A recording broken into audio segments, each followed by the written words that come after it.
Emma Whitmore pressait ses mains cailleuses contre le bois brut de la porte de la grange. Elle écoutait la voix de son père, brisée par la rage, à l'intérieur du salon. Le riche cowboy du ranch Brooks était venu choisir une épouse, et son père avait dépensé jusqu'au dernier sou qu'il n'avait pas pour habiller la Lydia de soie et de perles. Emma avait frotté les planchers jusqu'à ce que ses genoux saignent, préparé le festin, et était restée hors de vue, comme on le lui avait dit. Mais quand Wyatt Brooks est passé devant sa sœur parfaite sans un second regard, tout a changé. Il a pointé directement Emma de ses yeux gris acier, et tout ce que son père avait prévu s'est brisé en un instant. Si vous voulez voir comment ce choix impossible change tout, abonnez-vous à cette chaîne et restez avec moi jusqu'à la toute fin. Dites-moi en commentaire de quelle ville vous regardez pour que je voie jusqu'où cette histoire a voyagé. Emma ne bougea pas de sa position près de la fenêtre du salon. La voix de son père tenait à travers les murs fins, chaque mot frappant plus fort que le précédent.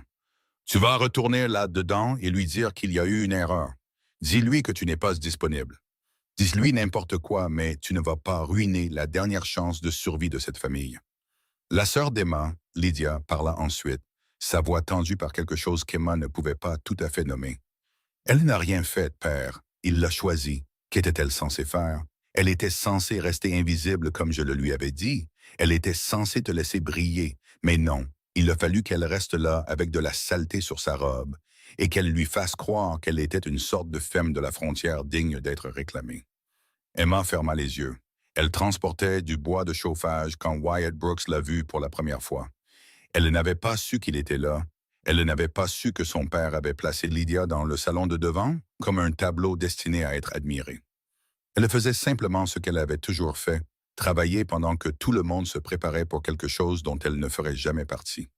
La porte d'entrée s'ouvrit derrière elle.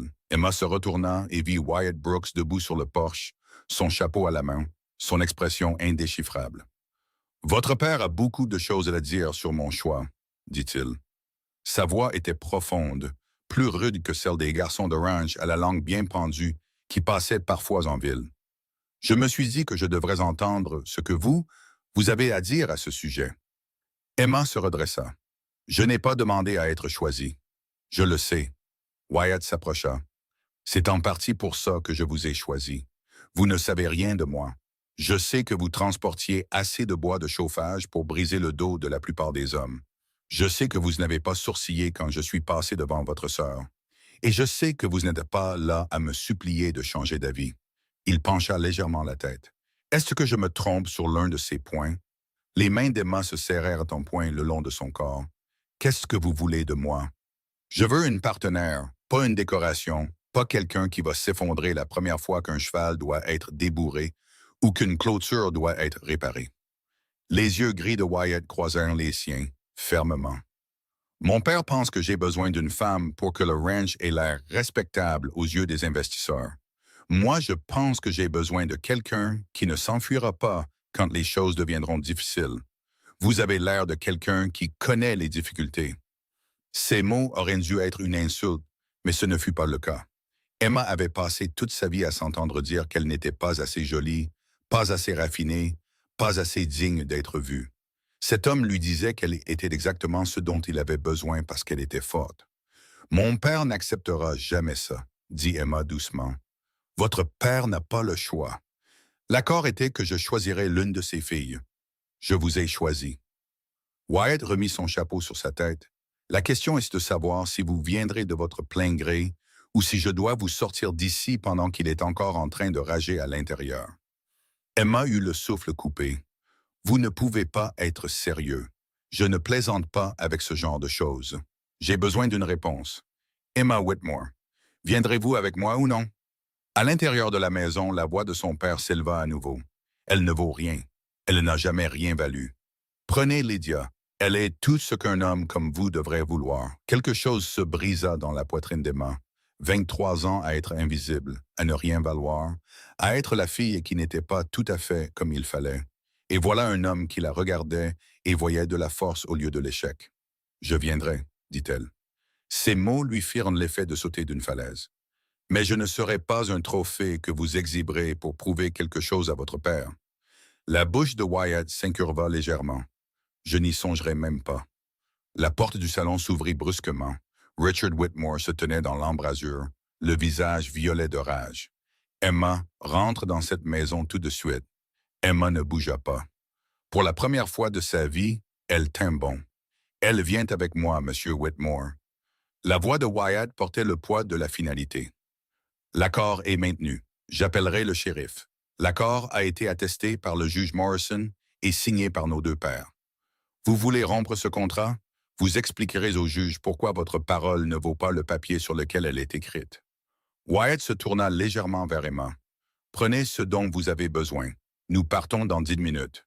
Emma passa devant son père sans le regarder. Lydia se tenait dans le salon, sa belle robe ressemblant soudain à un costume qu'on l'avait forcée à porter. Leurs regards se croisèrent un bref instant, et Emma vit quelque chose traverser le visage de sa sœur. Pas de la colère, mais quelque chose qui ressemblait plus à de l'envie. « Tu pars vraiment? » demanda Lydia. « Je pars vraiment. Tu ne l'aimes pas? Tu ne le connais même pas. » Emma ramassa le petit sac qu'elle gardait sous son lit, celui qui contenait l'alliance de sa mère et les quelques biens qui contiennent vraiment. « Non, mais il me voit. C'est plus que n'importe qui d'autre dans cette maison n'a jamais fait. » Le calme parfait de Lydia se fissura. « Qu'est-ce que je suis censé faire? Père a tout dépensé pour ce plan. Si tu pars, si ça échoue, ça n'échoue pas. Il a eu exactement ce qu'il voulait. Sa fille se marie dans la famille Brooks. » Emma ferma son sac. Ce n'est juste pas la fille qu'il avait prévue. « Tu es égoïste. » L'accusation la piqua au vif, mais Emma se força à rester stable. « Peut-être que je le suis. Ou peut-être que je choisis enfin quelque chose pour moi-même, au lieu d'être ce que tout le monde a besoin que je sois. » Elle sortit de la pièce avant que Lydia ne puisse répondre. Son père bloquait l'entrée, la main levée comme s'il pouvait l'arrêter physiquement. « Si tu franchis cette porte, tu n'es plus ma fille. » Emma croisa son regard. « J'ai cessé d'être ta fille le jour où mère est morte et où tu as décidé que seule Lydia valait la peine d'être sauvée. » Elle le bouscula pour passer. Wyatt attendait près de son cheval, son expression prudente et contrôlée. Il l'aida à monter en selle derrière lui sans un mot, ses mouvements efficaces et habitués. Richard Whitmore sortit sur le porche. « Tu le regretteras, Emma. Tu penses qu'il est différent, mais les hommes comme lui ne veulent qu'une chose. Quand il en aura fini avec toi, tu reviendras en rampant et je ne serai pas là pour te sauver. » Emma serra plus fort la selle. Wyatt tourna son cheval vers la route. « Ça va? » demanda-t-il doucement. « Non, dit Emma honnêtement, mais ça ira. » Ils chevauchèrent en silence pendant près d'une heure. Le domaine des Whitmore disparut derrière eux, avalé par la poussière et la distance. Les mains d'Emma lui faisaient mal à force de trop serrer la selle, mais elle ne lâcha pas prise. Si elle lâchait, elle risquait de s'effondrer complètement. « Vous voulez en parler? » demanda finalement Wyatt. « Pas particulièrement. C'est juste, dit-il en bougeant légèrement sur sa selle. Mais vous devriez savoir dans quoi vous vous engagez. Le ranch de mon père est 3 fois plus grand que la propriété de votre famille. Nous élevons du bétail, des chevaux, et nous avons assez de terre pour faire travailler 20 hommes à plein temps. Ce n'est pas un travail facile. Je n'ai pas peur du travail, je sais. C'est pour ça que je vous ai choisi. » Wyatt jeta un coup d'œil en arrière. « Mais il n'y a pas que le travail. Mon père a des attentes. Il veut que ce mariage ait l'air convenable pour ses partenaires commerciaux. Ça veut dire des dîners, des événements sociaux, jouer la comédie. » L'estomac d'Emma se serra. « Je ne suis pas doué pour jouer la comédie, alors nous ne le ferons pas. Nous ferons ce qui nous convient et laisserons les autres se débrouiller avec ça. » La simplicité de ces mots prit Emma au dépourvu. « Vous faites comme si c'était facile. Ce ne le sera pas, mais je préfère avoir quelqu'un de vrai à mes côtés que quelqu'un qui joue un rôle qu'il déteste. » Wyatt arrêta son cheval près d'un petit ruisseau. « Nous devrions nous reposer ici, donner de l'eau aux chevaux. » Emma glissa de la selle, les jambes raides d'avoir chevauché. Elle marcha jusqu'au bord du ruisseau et s'agenouilla, s'aspergeant le visage d'eau froide. Quand elle releva la tête, Wyatt l'observait avec la même expression prudente. « Vous vous demandez si vous avez fait une erreur, dit-il. Ce n'était pas une question. Je ne sais pas ce que je me demande. » Emma s'assit sur ses talons. « Ce matin, je n'étais personne. Maintenant, je suis censé être votre femme et je ne connais même pas votre deuxième prénom. James. Wyatt James Brooks. » Il s'accroupit à côté d'elle. Et vous n'êtes pas personne, vous ne l'avez jamais été. Votre famille était juste incapable de voir au-delà de son propre désespoir pour le remarquer. Comment l'avez-vous vu? Vous n'êtes resté que 20 minutes, peut-être. Wyatt ramassa une pierre lisse du lit du ruisseau, la tournant dans ses mains. Ma mère est morte quand j'avais 12 ans. Après ça, mon père s'est jeté à corps perdu dans la construction du ranch, le rendant plus grand, plus important. Il a oublié qu'il avait un fils qui avait besoin de lui. Alors j'ai appris à m'occuper de moi-même. J'ai appris à voir les gens qui travaillaient vraiment au lieu de ceux qui se donnaient juste en spectacle. Il jeta la pierre dans l'eau. Vous travailliez. Votre sœur se donnait en spectacle. Le choix n'a pas été difficile. La gorge d'Emma se serra. Votre père vous a envoyé chercher une femme pour que le ranch ait l'air respectable. Que va-t-il dire quand vous ramènerez la mauvaise fille? Il dira ce qu'il voudra. Ça ne changera rien. Wyatt se leva et lui tendit la main. Venez, nous avons encore 1 heure avant d'atteindre le ranch. Emma prit sa main et le laissa la relever. Sa poigne était cailleuse et forte, la main de quelqu'un qui avait passé des années à travailler aux côtés de ses hommes au lieu de simplement donner des ordres. Ils firent le reste du chemin dans un silence confortable. Le soleil se couchait quand le ranch Brooks apparut, s'étalant à travers la vallée comme quelque chose sorti d'un rêve qu'Emma ne s'était jamais permis de faire. Des clôtures s'étendaient en ligne parfaite, du bétail parsemant les collines, et la maison principale s'élevait sur 3 étages avec un porche qui faisait le tour et semblait ne jamais finir. C'est plus grand que je ne le pensais, dit Emma doucement. C'est plus grand que nécessaire. Mon père aime en imposer. Wyatt guida le cheval vers la grange. La plupart des garçons de ranch vivent dans le dortoir derrière la maison principale. Nous y avons une cuisine séparée. La maison principale est juste pour la famille et les invités que mon père décide de torturer de sa présence. Un homme sortit de la grange, son visage buriné, s'éclairant d'un sourire en voyant Wyatt. « Je ne vous attendais pas si tôt, patron. Changement de plan, Marcus. » Wyatt descendit de cheval et aida Emma à descendre. « Voici Emma Whitmore. Elle va rester. Assurez-vous que la chambre d'amis dans l'aile soit prête. » Les sourcils de Marcus se haussèrent légèrement, mais il hocha la tête. « Oui, monsieur. Votre père est dans son bureau. Il a demandé après vous. » « J'imagine bien. » La mâchoire de Wyatt se crispa presque imperceptiblement. « Venez, Emma. Autant en finir avec ça. » Emma le suivit dans la maison, son cœur battant plus fort à chaque pas. L'intérieur était exactement ce à quoi elle s'attendait.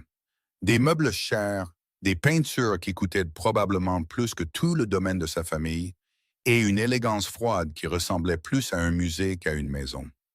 Ils trouvèrent le père de Wyatt dans son bureau, entouré de registres et de contrats. James Brooks Sr. leva les yeux quand ils entrèrent.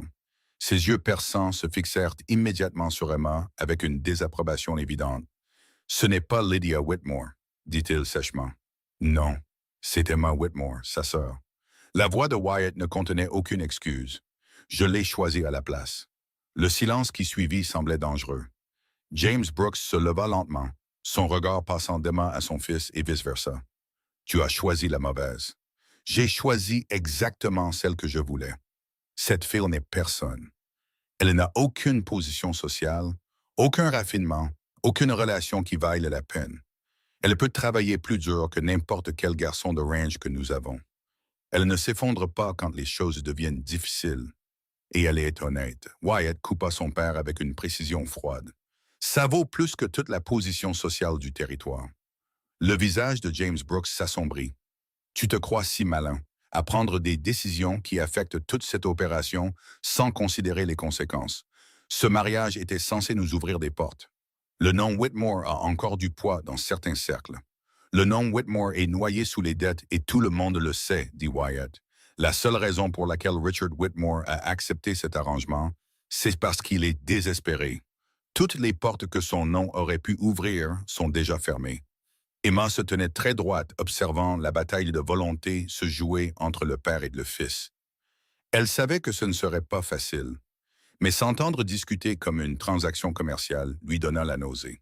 « Si tu penses que je vais rester les bras croisés et te laisser ruiner, le contrat est signé. » La voix de Wyatt devint d'un calme dangereux. Le juge Morrison en a été témoin. Emma Whitmore est l'épouse que j'ai choisie.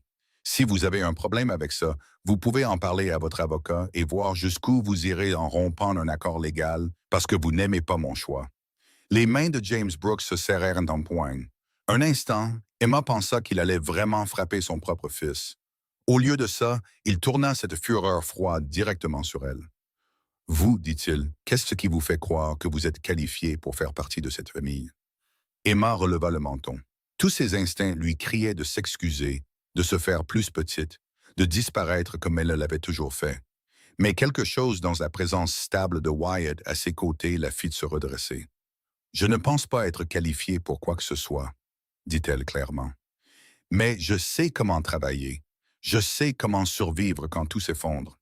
Et je sais comment continuer quand tout le monde autour de moi me dit que je devrais abandonner. Elle soutint le regard furieux de James Brooks sans ciller.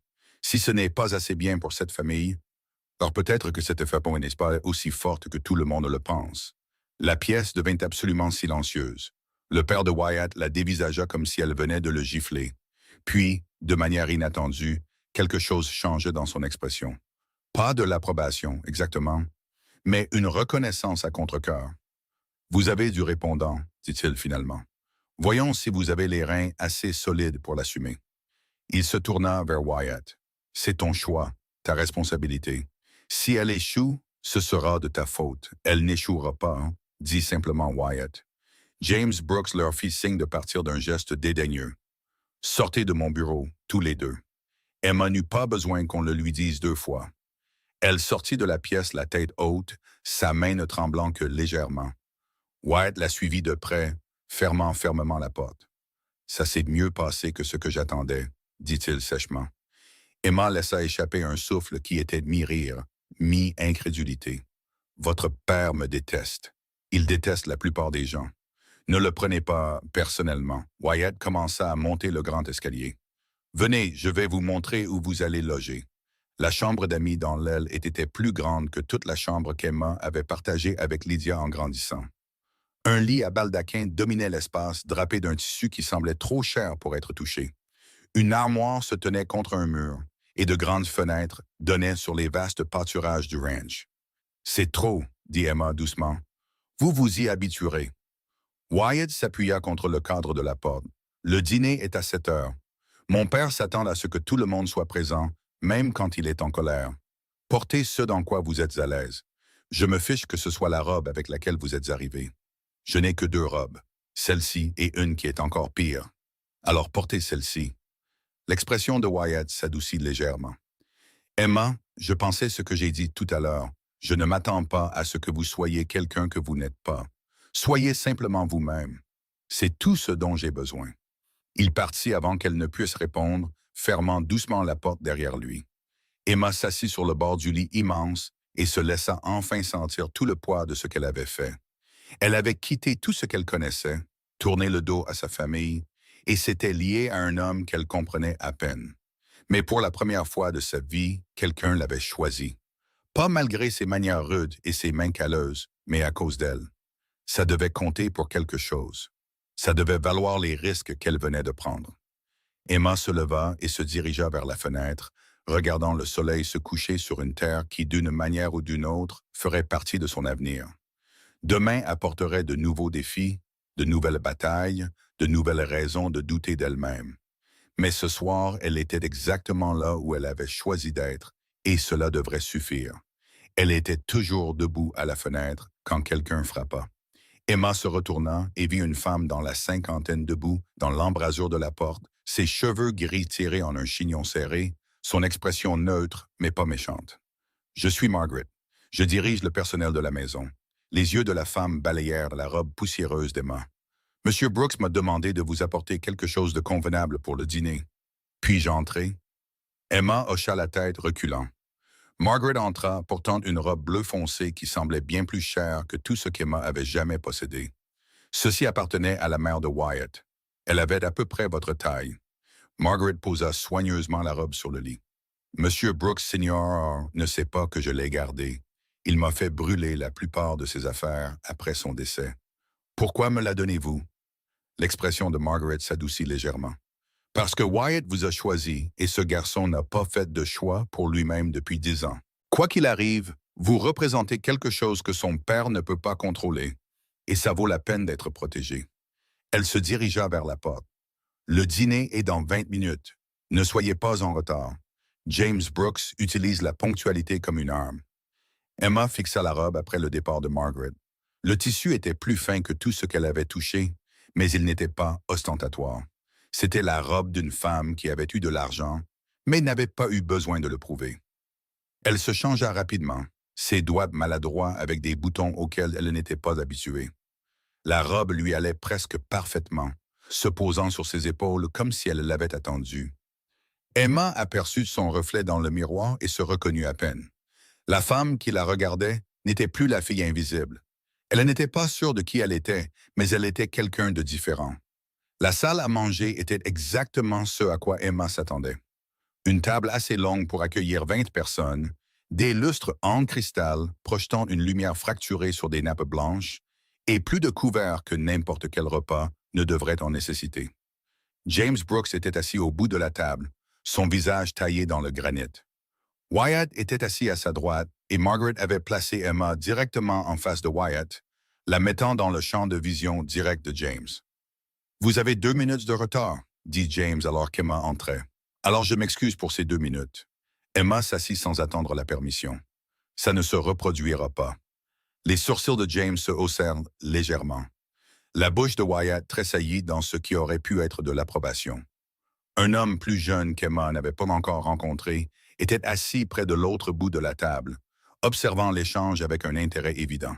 « Voici Cole Mackenzie, » dit Wyatt en hochant la tête vers l'étranger. « Il gère les pâturages de l'Ouest et se croit plus drôle qu'il ne l'est en réalité. » Cole sourit. « Je suis aussi celui qui fait tourner cet endroit quand Wyatt est parti prendre des décisions impulsives. Ravi de vous rencontrer, Emma. Vous êtes déjà plus intéressante que ce à quoi on s'attendait. » « Ça ne veut pas dire grand-chose, marmonna James. Margaret et une autre femme commencèrent à servir le dîner. La nourriture était simple, mais bien préparée. Du rôti de bœuf, des pommes de terre, des légumes qui venaient clairement d'un jardin voisin. Emma attendit que tout le monde commence à manger avant de prendre sa fourchette, consciente que chaque mouvement était observé et jugé. « Alors, dit Cole après quelques minutes de silence tendu, comment avez-vous fini ici à la place de votre sœur? Toute la ville en parle. » « Cole? » La voix de Wyatt contenait un avertissement. « Quoi? C'est une question légitime. Richard Whitmore a passé 6 mois à dire à quiconque voulait l'entendre que Lydia allait se marier dans la famille Brooks. Maintenant, Emma essaye là à la place. Les gens sont curieux. » Emma posa soigneusement sa fourchette. « Ma sœur est belle et raffinée et tout ce qu'un homme riche devrait vouloir. Je ne suis rien de tout ça. Wyatt m'a choisi quand même.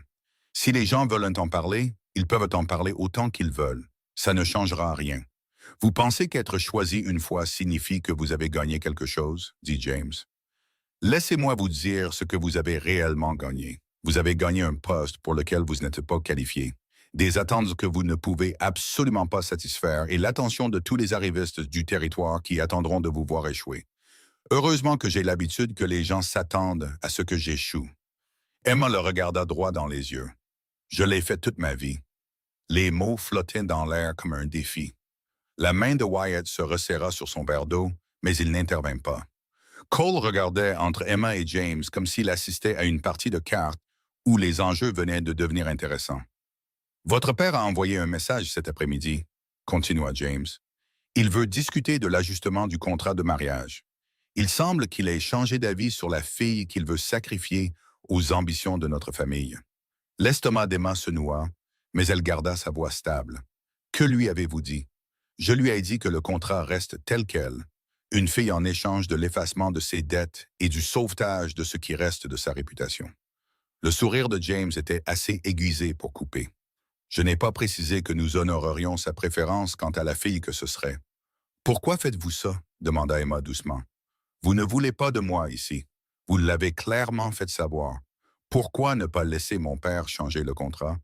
Parce que je tiens mes engagements même quand ils sont incommodes. Et parce que vous voir lutter pourrait être divertissant. » James retourna à son dîner. « De plus, si vous échouez de manière assez spectaculaire, je pourrais l'utiliser comme levier pour obtenir de meilleures conditions lors de ma prochaine affaire avec votre père. » La fourchette de Wyatt cliqueta contre son assiette. Ça suffit. Vraiment, je ne pense pas. James se pencha en arrière sur sa chaise. Tu l'as amené ici, Wyatt.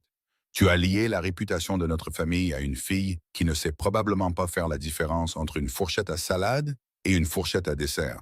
Tu veux jouer au ménage avec quelqu'un que tu as choisi parce qu'elle transportait du bois de chauffage? Très bien, mais ne t'attends pas à ce que je prétende que ce n'était rien d'autre qu'une erreur monumentale. Emma repoussa sa chaise et se leva. Tous les yeux se tournèrent vers Versen. Mais elle ne se concentra que sur James Brooks. Vous avez raison. Je ne sais pas faire la différence entre vos fourchettes sophistiquées. Je ne sais pas quelle robe porter pour quel événement social, et je vous mettrai probablement dans l'embarras devant vos partenaires commerciaux. Sa voix resta égale, contrôlée. Mais je sais comment travailler jusqu'à ce que mes mains saignent. Je sais comment continuer quand tout le monde dit que je devrais abandonner. Et je connais la différence entre un homme qui construit quelque chose qui en vaut la peine et un homme qui veut juste que les gens pensent qu'il l'a. Elle se tourna vers Wyatt. Merci pour le dîner. Je mangerai dans ma chambre à partir de maintenant. Emma sortit avant que quiconque ne puisse répondre, son cœur battant si fort qu'elle crut qu'il allait lui briser les côtes. Elle arriva dans sa chambre et ferma la porte avant que ses mains ne se mettent à trembler. 10 minutes plus tard, Wyatt frappa. « Je vais bien, cria Emma. « Je sais que non. » La porte s'ouvrit. Wyatt entra, son expression tendue par une colère qui n'était clairement pas dirigée contre elle. « Mon père a dépassé les bornes. Votre père a été honnête. Il ne veut pas de moi ici et il ne va pas faire semblant. » Emma s'assit sur le bord du lit. « Peut-être qu'il a raison. Peut-être que je n'ai pas ma place ici. Arrêtez. » La voix de Wyatt devint dure. « Ne le laissez pas vous monter la tête. C'est ce qu'il fait. Il trouve la chose dont vous avez le plus peur et l'utilise comme un couteau. Alors il doit avoir beaucoup de couteaux parce que j'ai peur d'à peu près tout en ce moment. » Wyatt traversa la pièce et s'accroupit devant elle, la forçant à le regarder dans les yeux. « Demain matin, nous partons à cheval vérifier la clôture nord. C'est une journée complète de travail. Une chevauchée difficile, des réparations encore plus difficiles. Vous venez avec moi. Pourquoi? Parce que vous devez voir ce qu'est réellement cet endroit, au lieu de rester assise dans cette maison, à laisser mon père vous convaincre que vous n'êtes pas assez bien. » La mâchoire de Wyatt se crispa. « Et parce que j'ai besoin que vous voyiez que je ne vous ai pas amené ici pour vous torturer. Je vous ai amené ici parce que je pensais ce que j'ai dit. J'ai besoin d'une partenaire. Pas de quelqu'un qui va plier la première fois que quelqu'un est cruel avec elle. Je ne plie pas. Alors prouvez-le. Soyez prête à monter à l'aube. » Wyatt se leva. « Et Emma, mon père a tort sur beaucoup de choses, mais il a raison sur une. Les gens vont vous observer, attendant que vous échouiez. Alors ne leur donnez pas cette satisfaction. » Il partit avant qu'elle ne puisse répondre. Emma s'assit dans le silence de sa chambre trop grande et laissa le poids de la journée la rattraper enfin.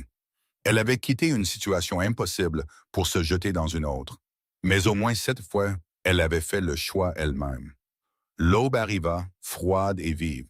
Emma se réveilla et trouva que Margaret avait laissé des vêtements d'équitation devant sa porte, un pantalon robuste, une chemise épaisse et des bottes qui lui allaient vraiment. Elle s'habilla rapidement, tressa ses cheveux en arrière et se dirigea vers la grange où Wyatt scellait déjà 2 chevaux. « Vous êtes venu, dit-il sans la regarder. Vous me l'avez dit. La plupart des gens ne font pas ce que je leur dis juste parce que je le leur dis. » Wyatt lui tendit les rênes d'une jument grise. « Voici Juniper. Elle est têtue mais fiable. Un peu comme vous. » Emma prit les rênes. « C'est censé être un compliment. C'est une observation. Allez, on perd du temps. » Ils partirent à cheval alors que le soleil se levait sur l'horizon, peignant la vallée de nuances d'or et d'ambre. Le ranch s'étendait plus loin qu'Emma ne l'avait réalisé, des collines ondulantes et des pâturages clôturés, laissant place à un terrain plus accidenté à mesure qu'ils avançaient. Wyatt chevauchait comme s'il était né sur une selle, ses mouvements efficaces et confiants. « Combien de terres avez-vous réellement? » demanda Emma après une heure de silence. « Environ 15 000 acres. La plupart sont des terres de pâturage pour le bétail. Nous avons 3 camps de lignes dispersés sur la propriété où les hommes restent pendant le rassemblement du bétail. » Wyatt pointa une crête lointaine. « La clôture nord longe cette crête. C'est la plus vulnérable aux intempéries et la plus difficile à entretenir. Pourquoi la vérifions-nous aujourd'hui? Parce que je dois savoir qu'elle est sûre avant l'arrivée des tempêtes de printemps. Et parce que j'avais besoin d'une excuse pour vous sortir de cette maison avant que mon père ne dise quelque chose qui vous fasse partir. Emma lui jeta un regard vif. Vous pensez que je partirais si facilement? Je pense que vous êtes plus coriace que la plupart des gens ne le croient. Mais je pense aussi que vous avez passé toute votre vie à vous entendre dire que vous n'êtes pas assez bien. Mon père est un expert pour trouver ses blessures et les aggraver. L'expression de Wyatt resta neutre. Je ne vais pas le laisser vous faire ça. Ils atteignirent la clôture nord en milieu de matinée. Comme Wyatt l'avait prédit, plusieurs sections avaient été endommagées par les tempêtes d'hiver. Des poteaux penchés à des angles dangereux et du fil de fer affaissé presque jusqu'au sol. Nous devons remplacer ces 4 poteaux et retendre le fil. Wyatt descendit de cheval et commença à décharger des outils de sa sacoche de sel. Vous avez déjà travaillé sur des clôtures? Chaque été depuis que j'ai 12 ans. Mon père ne pouvait pas se permettre d'embaucher de l'aide, alors Lydia supervisait pendant que je faisais le vrai travail. Quelque chose vacilla sur le visage de Wyatt. De la colère peut-être, ou de la reconnaissance. Alors vous savez ce que vous faites. Mettons-nous au travail. Ils travaillèrent en tandem, tombant dans un rythme qui surprit Emma par sa facilité. Wyatt ne la traitait pas comme si elle était fragile ou incompétente. Il lui tendait des outils, acceptait ses suggestions et travaillait à ses côtés comme s'ils faisaient ça ensemble depuis des années. 2 heures plus tard, les mains d'Emma étaient couvertes d'ampoules et ses épaules lui faisaient mal. Mais la clôture prenait forme. Wyatt retira son chapeau et essuya la sueur de son front, étudiant leur progression. « Vous êtes plus rapide que la moitié de mon équipe habituelle, dit-il. Je vous ai dit que je savais travailler. Savoir comment faire et le faire réellement sont 2 choses différentes. » Wyatt ramassa la pince coupe-fil. La plupart des femmes que je connais auraient abandonné il y a 1 heure. La plupart des femmes que vous connaissez n'ont probablement pas été élevées en croyant que le travail était la seule chose qui leur donnait de la valeur.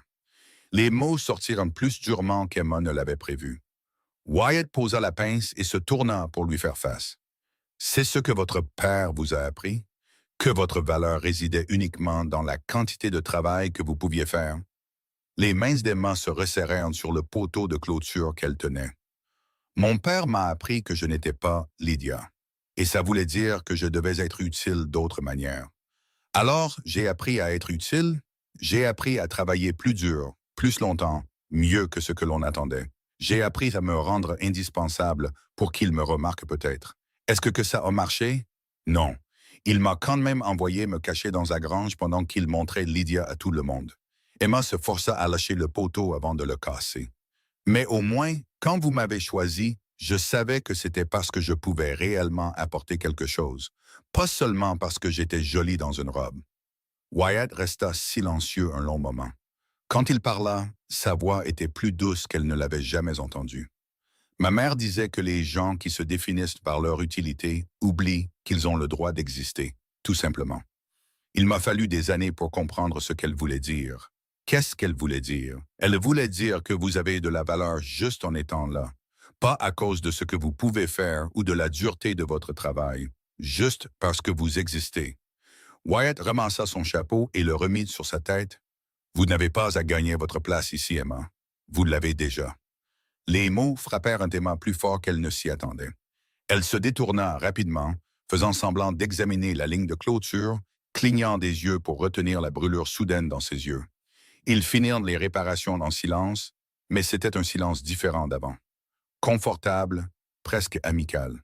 « On devrait rentrer, dit finalement Wyatt. C'est à 2 heures de route et je ne veux pas qu'on soit surpris par la nuit. » Ils étaient à 1 heure de la maison principale quand ils aperçurent le cavalier qui approchait rapidement.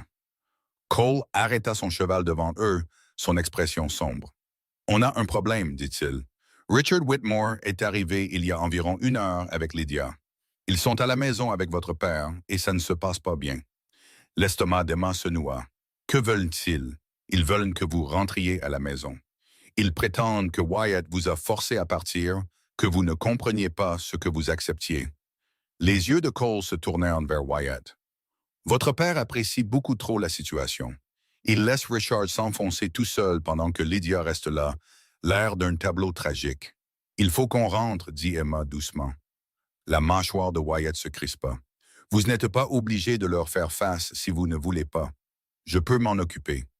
Non, ils sont venus pour moi. C'est à moi de leur dire de partir. Ils chevauchèrent durement le reste du chemin. Le cœur d'Emma battait la chamade à chaque kilomètre, son esprit passant en revue tout ce qu'elle voulait dire et tout ce qu'elle devrait probablement garder pour elle.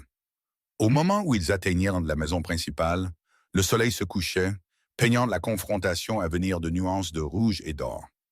Richard Whitmore se tenait sur le porche avec James Brooks. Les deux hommes étaient enfermés dans ce qui ressemblait à une négociation tendue. Lydia était assise sur la balançoire du porche, sa posture parfaite la faisant paraître encore plus fragile et lésée. Emma descendit de cheval et tendit les rênes de Juniper à l'un des garçons d'écurie. Elle se dirigea vers le porche avec Wyatt à ses côtés. Chaque pas lui donnait l'impression de marcher vers une bataille. Emma. La voix de son père se brisa d'un faux soulagement. Dieu merci, je suis venu te ramener à la maison, là où est ta place. Je suis à la maison, dit Emma clairement. C'est ici que j'ai choisi d'être. L'expression de Richard se durcit. Tu as été contrainte, cet homme a profité de ton innocence et de ton désespoir pour échapper à tes responsabilités. Mais il n'est pas trop tard, nous pouvons arranger ça. Lydia a accepté de prendre ta place. Emma regarda sa sœur.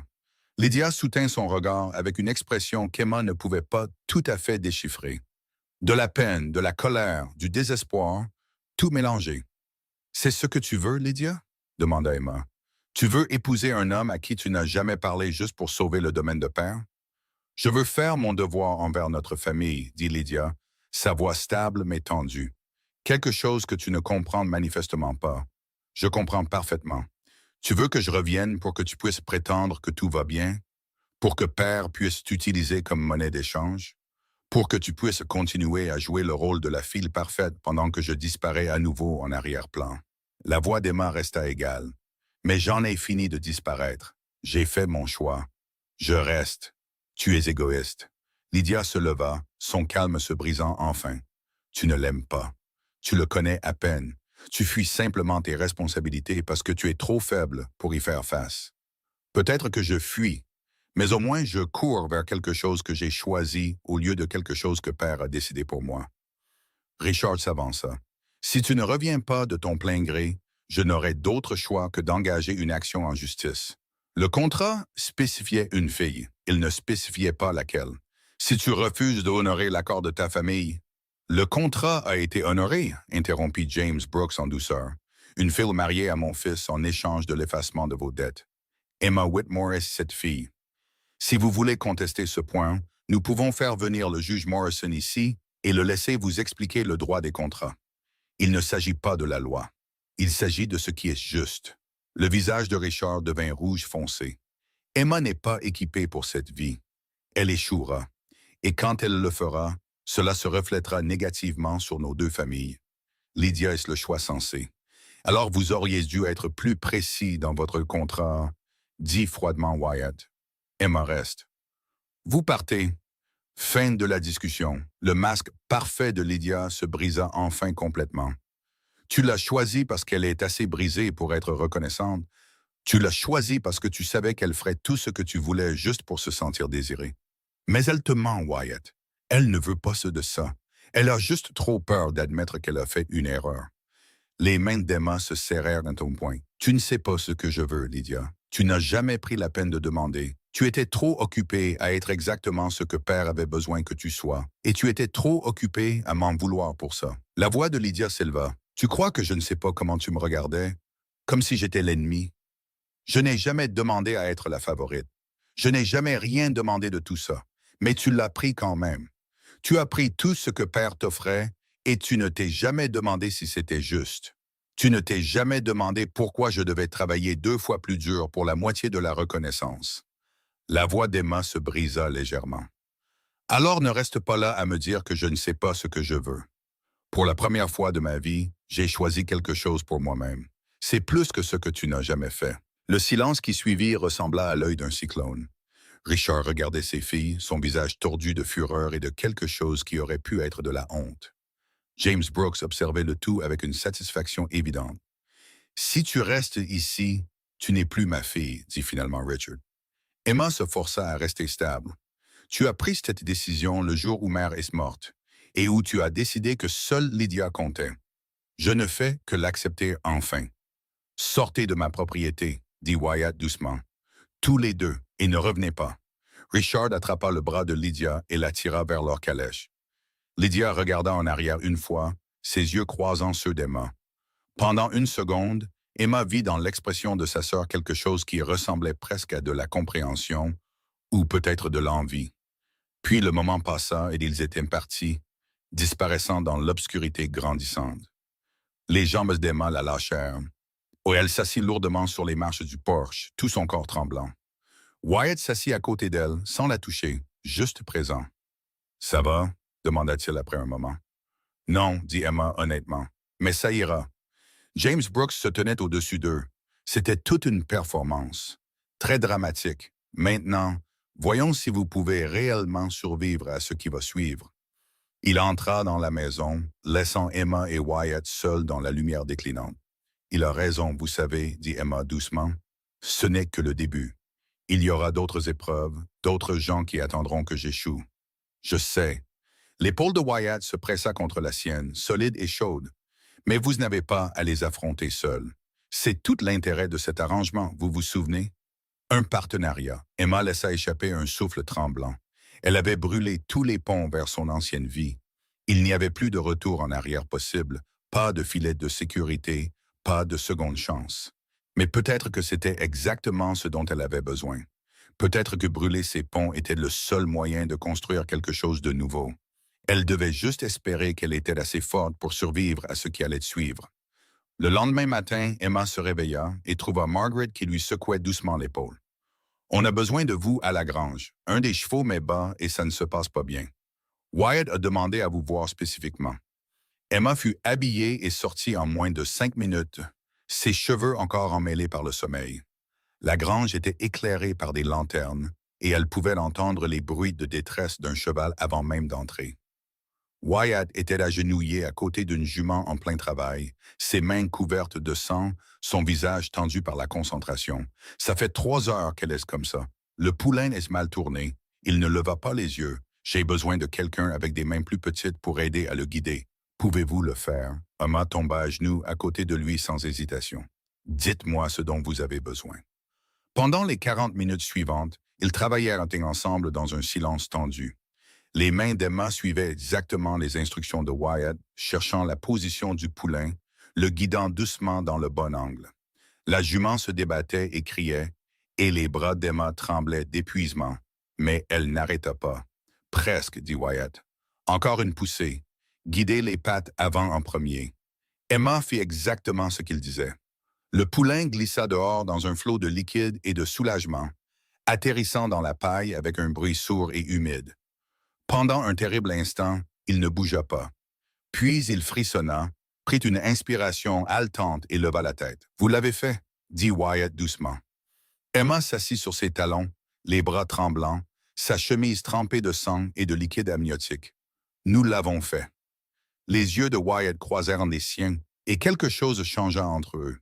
Pas de la romance exactement, mais de la reconnaissance. Une confiance gagnée par l'action plutôt que par les mots. « Allez vous nettoyer, dit-il, puis rejoignez-moi dans la cuisine. Vous avez bien mérité votre petit déjeuner. » Emma se lava à l'abreuvoir de la grange, frottant le sang de ses mains et de ses bras, jusqu'à ce que sa peau soit à vif. Quand elle entra dans la cuisine de la maison principale, elle trouva Wyatt déjà là avec du café et des œufs qui l'attendaient. Il s'était nettoyé aussi, ses cheveux encore humides. « Vous n'avez pas sourcillé, dit-il alors qu'elle s'asseyait. La plupart des gens ne supportent pas ce genre de travail. J'ai grandi dans un ranch, j'ai vu pire. Votre père vous faisait faire ce genre de travail. Mon père me faisait faire toutes sortes de travaux. » Lydia était trop délicate pour tout ce qui risquait d'abîmer ses mains. Emma prit son café. J'ai arrêté de lui en vouloir après un certain temps. Au moins, quand je travaillais, je savais ce qu'on attendait de moi. Wyatt resta silencieux un moment. « Vous savez que vous n'avez rien à me prouver, n'est-ce que pas? Vous l'avez déjà fait quand vous êtes parti avec moi au lieu de rester en sécurité. Je n'essaie pas de vous prouver quoi que ce soit. J'essaie de me prouver quelque chose à moi-même. » Emma le regarda fixement. J'ai passé 23 ans à m'entendre dire que je n'étais pas assez. J'ai besoin de savoir que ce n'est pas vrai. Avant que Wyatt ne puisse répondre, James Brooks entra dans la cuisine. Il s'arrêta en les voyant assis ensemble, son expression s'assombrissant. « La jument a survécu ?» demanda-t-il. « La jument et le poulain vont bien, dit Wyatt. Emma m'a aidé. Comme c'est pratique. » La femme du garçon de ranch se rend utile. James se versa du café. « J'ai des associés qui arrivent la semaine prochaine pour le dîner. Ils envisagent d'investir dans notre exploitation bovine. On s'attendra à ce qu'Emma soit présente et se comporte de manière appropriée. » L'estomac d'Emma se serra. Que signifie de manière appropriée? Ça signifie que vous porterez une robe correcte, que vous resterez assise tranquillement et que vous n'embarrasserez pas cette famille avec votre manque de savoir-vivre. Pensez-vous pouvoir y arriver? Ou devrais-je simplement leur dire que vous êtes indisposé? Elle sera là, dit Wyatt avant qu'Emma ne puisse répondre. Et tout ira bien. Le sourire de James était froid. Nous verrons bien. Il quitta la cuisine emportant toute la chaleur avec lui. Emma fixa son café. Son appétit disparut. « Ne le laissez pas vous atteindre, dit Wyatt. Facile à dire pour vous. Il ne vous met pas constamment à l'épreuve. Il me met à l'épreuve toute ma vie. J'ai juste appris à ne plus me soucier de savoir si je réussissais ces tests ou non. » Wyatt repoussa son assiette. « Écoutez, ce dîner la semaine prochaine est important, mais pas pour les raisons que mon père pense. Ces investisseurs examinent 3 ranchs différents. Si nous n'obtenons pas leur argent, nous devrons vendre une partie du troupeau pour couvrir les frais de fonctionnement. C'est ça le vrai test, pas de savoir si vous savez quelle fourchette utiliser. » Les mains d'Emma se resserrèrent sur sa tasse de café. « Donc, si je gâche tout, le ranch en souffrira. Si vous gâchez tout, nous trouverons un autre moyen. C'est comme ça que fonctionne un partenariat. » Wyatt se leva. « Venez, je veux vous montrer quelque chose. » Il la conduisit au pâturage de l'Est où le soleil commençait à peine à dissiper la brume matinale. Une douzaine de chevaux se déplaçaient dans l'herbe, leurs robes brillant dans la lumière naissante. « C'est ce qui m'importe vraiment, » dit Wyatt. « Pas de les affaires de mon père ou son arrivisme social. Ces chevaux, cette terre, construire quelque chose qui a de l'importance au lieu de simplement gagner de l'argent. » Il se tourna pour lui faire face. « Mon père veut utiliser ce ranch pour prouver qu'il est important. Je veux l'utiliser pour prouver que je peux créer quelque chose qui en vaut la peine. Il y a une différence. De quoi avez-vous besoin de moi dans tout ça? Parce que créer quelque chose seul, c'est juste du travail. Le créer avec quelqu'un d'autre, c'est ce qui lui donne de l'importance. » La voix de Wyatt devint douce. Ma mère comprenait ça. Elle et mon père travaillaient ensemble sur ce ranch avant qu'elle ne tombe malade. Après sa mort, il a oublié pourquoi tout ça avait de l'importance. Il s'est juste concentré sur le fait de le rendre plus grand, plus rentable, plus impressionnant. Mais il a perdu la partie qui faisait que ça en valait la peine. Emma regardait les chevaux se déplacer dans le pâturage, la lumière du matin rendant tout doré. « Vous avez peur de finir comme lui. Je sais que je le ferai si je ne fais pas attention. C'est pourquoi j'avais besoin de quelqu'un qui comprend que le travail n'est pas la même chose que le but. » Wyatt ramassa un brin d'herbe et le tordit entre ses doigts. « Vous auriez pu rester avec votre famille. Vous auriez pu faire le choix facile, mais vous ne l'avez pas fait. Ça me dit que vous comprenez la différence. » Avant qu'Emma ne puisse répondre, Cole arriva au galop, son expression urgente. « On a un problème au camp de ligne de l'Ouest. Quelqu'un a coupé du fil de clôture et fait fuir du bétail. » Marcus a trouvé des traces en direction de la propriété des Dawson. Tout le comportement de Wyatt changea. Combien de têtes manquent? Au moins 20, peut-être plus. On ne le saura pas avant d'avoir fait un décompte complet. Rassemble une équipe. On part dans 15 minutes. Wyatt se tourna vers Emma. Vous devriez rester ici. Pas question. Si quelqu'un vole ce ranch, je veux savoir qui et pourquoi. Wyatt l'étudia un long moment, puis hocha la tête. Très bien, mais vous suivez mes ordres et vous ne prenez pas de risques. Compris? Ils partirent avec 6 garçons de ranch, suivant la piste que Cole avait trouvée. Les traces menaient vers l'ouest sur des kilomètres, traversant un territoire plus accidenté, où l'herbe laissait place à la roche et à des pins épars. Le dos d'Emma lui faisait mal à cause de la chevauchée difficile, mais elle ne se plaignit pas. Autour d'elle, les hommes chevauchaient avec des fusils à la main, leurs visages sombres. Les Dawson essaient d'acheter cette terre depuis des années, expliqua Cole pendant qu'ils chevauchaient. James refuse sans cesse. Ça pourrait être leur façon de lui rendre la vie assez difficile pour qu'il change d'avis. Ou ça pourrait être du simple vol de bétail, dit un autre homme.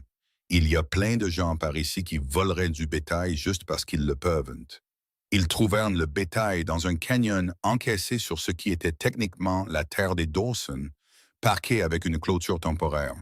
3 hommes montaient la garde et ils mirent la main à leurs armes dès qu'ils virent le groupe de Wyatt approcher. « N'allez pas plus loin, Brooks !» cria l'un d'eux. « Vous êtes sur la propriété des Dawson maintenant. » Wyatt arrêta son cheval, sa main reposant nonchalamment sur son propre fusil. « C'est ton bétail. Vous voulez expliquer pourquoi il est sur votre terre? » On l'a trouvé en train d'errer. On s'est dit qu'on le garderait jusqu'à ce que quelqu'un vienne le chercher. Considérez ça comme une commission de découverte pour avoir fait votre travail à votre place. Une commission de découverte pour du bétail qui a traversé sur votre terre à travers un fil de clôture que vous avez coupé. La voix de Cole était dure. On a trouvé le fil, des coupes fraîches. Vous voulez expliquer ça? La tension monta d'un cran instantanément. Le cœur d'Emma battait la chamade alors que les mains se déplaçaient vers les armes des deux côtés. Ça allait se transformer en bagarre et des gens allaient être blessés. « Attendez, » dit-elle d'une voix forte. Toutes les têtes se tournèrent vers elle. La mâchoire de Wyatt se crispa, mais il ne lui dit pas de se taire. Emma s'avança lentement, ses mains bien visibles. « Vous détenez 20 têtes de bétail qui ne vous appartiennent pas. C'est du vol de bétail. Le vol de bétail est passible de pendaison dans ce territoire. Mais si vous avez juste fait une erreur, si vous pensiez sincèrement que ce bétail a erré sur votre terre à travers une clôture cassée que vous n'avez pas coupée, alors ça peut se terminer différemment. »« Et comment ça? » demanda l'un des hommes. « Vous laissez partir le bétail. Nous réparons la clôture. Tout le monde rentre chez soi vivant. Pas de plainte déposée, pas de sang versé. Personne n'a à expliquer à un juge pourquoi il pensait que le vol valait la peine de mourir. » La voix d'Emma resta calme. « Ou vous pouvez sortir ses armes et voir qui est encore debout quand ce sera fini. C'est votre choix. » Les hommes se regardèrent. Emma pouvait les voir peser leurs options, calculer les probabilités, essayer de décider si défendre du bétail volé valait le risque. « La dame a raison, » dit finalement le premier homme. « On a fait une erreur. On pensait que c'était des bêtes égarées. On va ouvrir la barrière. » Les yeux de Wyatt ne quittèrent pas les hommes alors qu'ils ouvraient l'enclos temporaire et laissaient passer le bétail. Tout le processus prit 10 minutes qui semblèrent des heures. Chaque seconde en équilibre sur le fil du rasoir d'une violence potentielle. Ce n'est qu'une fois qu'ils furent à 1 kilomètre de là, avec le bétail récupéré en toute sécurité, que Wyatt parla enfin.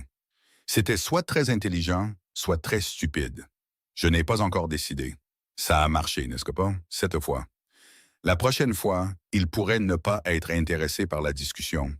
La voix de Wyatt était tendue. Vous auriez pu vous faire tuer. Vous aussi. Au moins, à ma façon, personne n'est mort. Emma soutint son regard furieux. Vous avez dit que vous vouliez une partenaire. Les partenaires ne restent pas assis tranquillement quand il y a une meilleure solution. Cole rit. Elle vous a bien eu, patronne. L'expression de Wyatt s'adoucit légèrement. Oui, c'est vrai. Ils ramenèrent le bétail au ranch en fin d'après-midi. James attendait dans la cour, son visage comme un orage. J'ai entendu ce qui s'est passé. Tu as risqué la vie de 6 hommes et notre bétail pour éviter une bagarre avec les Dawson. Il se concentra sur Emma. C'était votre idée, m'a-t-on dit. C'était de la bonne décision, dit Wyatt avant qu'Emma ne puisse répondre. On a récupéré le bétail sans perdre personne. C'est une victoire. C'est de la faiblesse. Les Dawson verront ça comme une invitation à réessayer. James se tourna vers Emma. Vous pensez qu'être douce vous rend utile? Tout ce que vous avez fait, c'est leur montrer que nous avons peur de nous battre. Je leur ai montré que nous sommes assez intelligents pour ne pas mourir pour 20 têtes de bétail quand la discussion fonctionne aussi bien, dit Emma. Être prêt à se battre et être impatient de se battre sont 2 choses différentes. Vous ne savez rien de la gestion d'un ranch ou de la façon de traiter avec des hommes comme les Dawson. Vous êtes une fille qui joue à être utile, et finalement, ça va nous coûter plus que du bétail. Ça suffit. La voix de Wyatt devint froide. Emma a pris la bonne décision. Si vous avez un problème avec la façon dont je gère mon exploitation, nous pouvons en discuter. Mais vous n'avez pas le droit de la rabaisser pour avoir pris une décision qui a sauvé des vies. Les yeux de James se plissèrent. Ton exploitation? Ce ranch est à moi. Tout ici est à moi, y compris les erreurs que tu fais parce que tu penses avec autre chose que ta tête. Il s'éloigna, laissant l'accusation en suspens dans l'air. Emma sentit son visage brûler, mais elle se força à rester calme. Il a tort, dit Wyatt doucement. Peu importe s'il a tort. C'est votre père et il possède ce ranch. S'il décide que je suis plus de problèmes que je n'en vaux la peine, alors je m'en occuperai. Il ne contrôle pas ça, Emma. Il ne nous contrôle pas. Mais alors qu'Emma regardait James disparaître dans la maison, elle n'en était pas si sûre. Ce ranch était de son royaume, et elle était une intruse qu'il n'avait jamais voulu ici. La semaine précédant le dîner des investisseurs se passa dans un tourbillon de travail et de tension. Emma se jeta dans les tâches du ranch, apprenant les rythmes de l'exploitation, mémorisant quels hommes s'occupaient de quelles responsabilités. Wyatt travaillait à ses côtés la plupart des jours, lui apprenant des choses qu'elle n'avait jamais apprises dans la plus petite exploitation de son père. Ils tombèrent dans un partenariat facile, finissant les phrases de l'autre, anticipant les besoins de l'autre. Mais le dîner planait surtout comme un nuage d'orage attendant d'éclater. Margaret aida Emma à se préparer, lui apprenant quelle robe était appropriée pour quelles occasions, comment naviguer dans une conversation de dîner formelle, quand parler et quand se taire. Emma absorba tout, mais l'anxiété pesait lourdement sur son estomac. « Vous vous en sortirez très bien, dit Margaret la veille du dîner. Rappelez-vous simplement que ces hommes viennent ici pour évaluer le ranch, pas vous.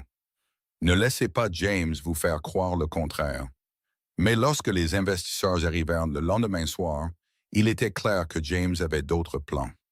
Il présenta Emma aux trois hommes d'affaires avec un dédain à peine dissimulé. « Voici la femme de mon fils, Emma.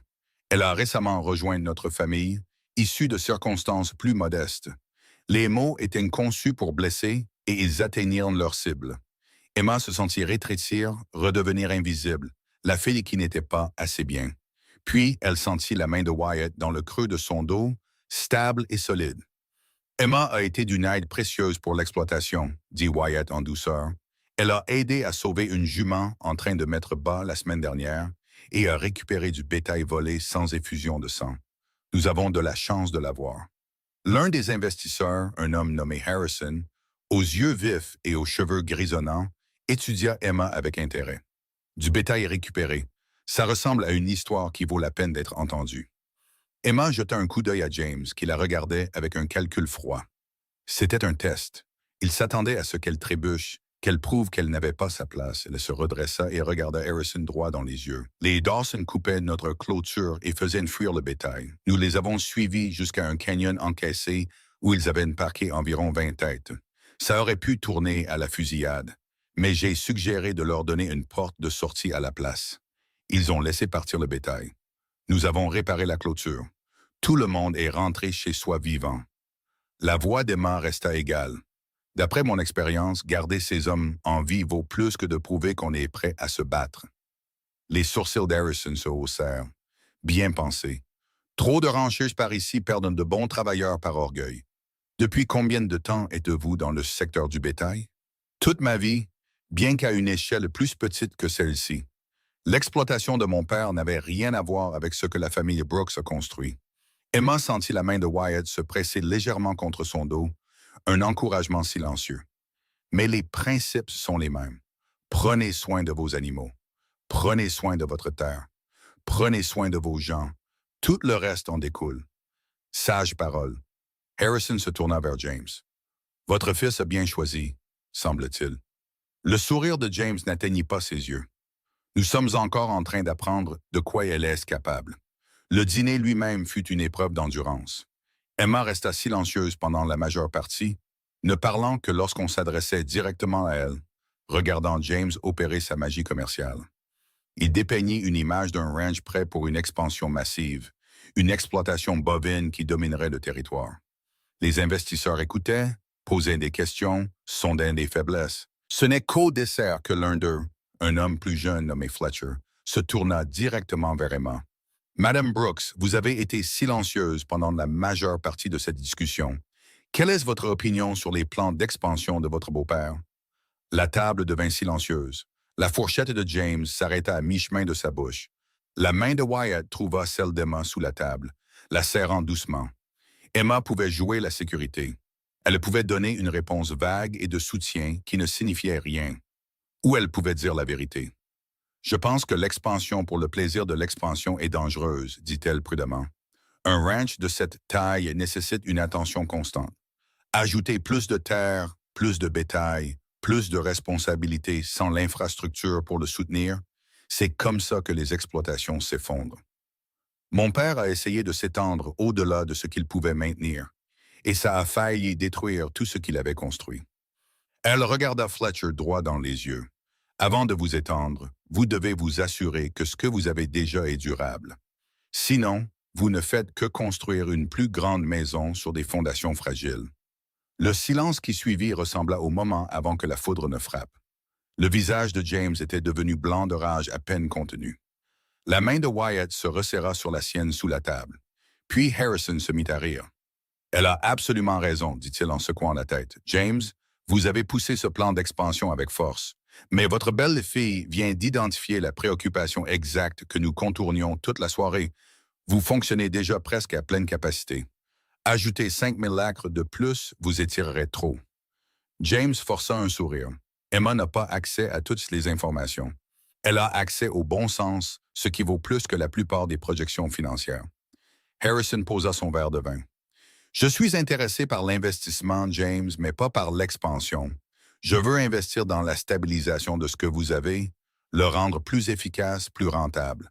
C'est un meilleur retour sur investissement que de parier sur une croissance que vous ne pourrez peut-être pas gérer. » Emma regarda la négociation changer en temps réel. Elle regarda Harrison et les autres investisseurs réorienter les plans ambitieux de James vers quelque chose de plus raisonnable. Elle venait de saper l'autorité de James Brooks devant ses investisseurs potentiels. Et elle l'avait fait en disant la vérité qu'ils ne voulaient pas entendre.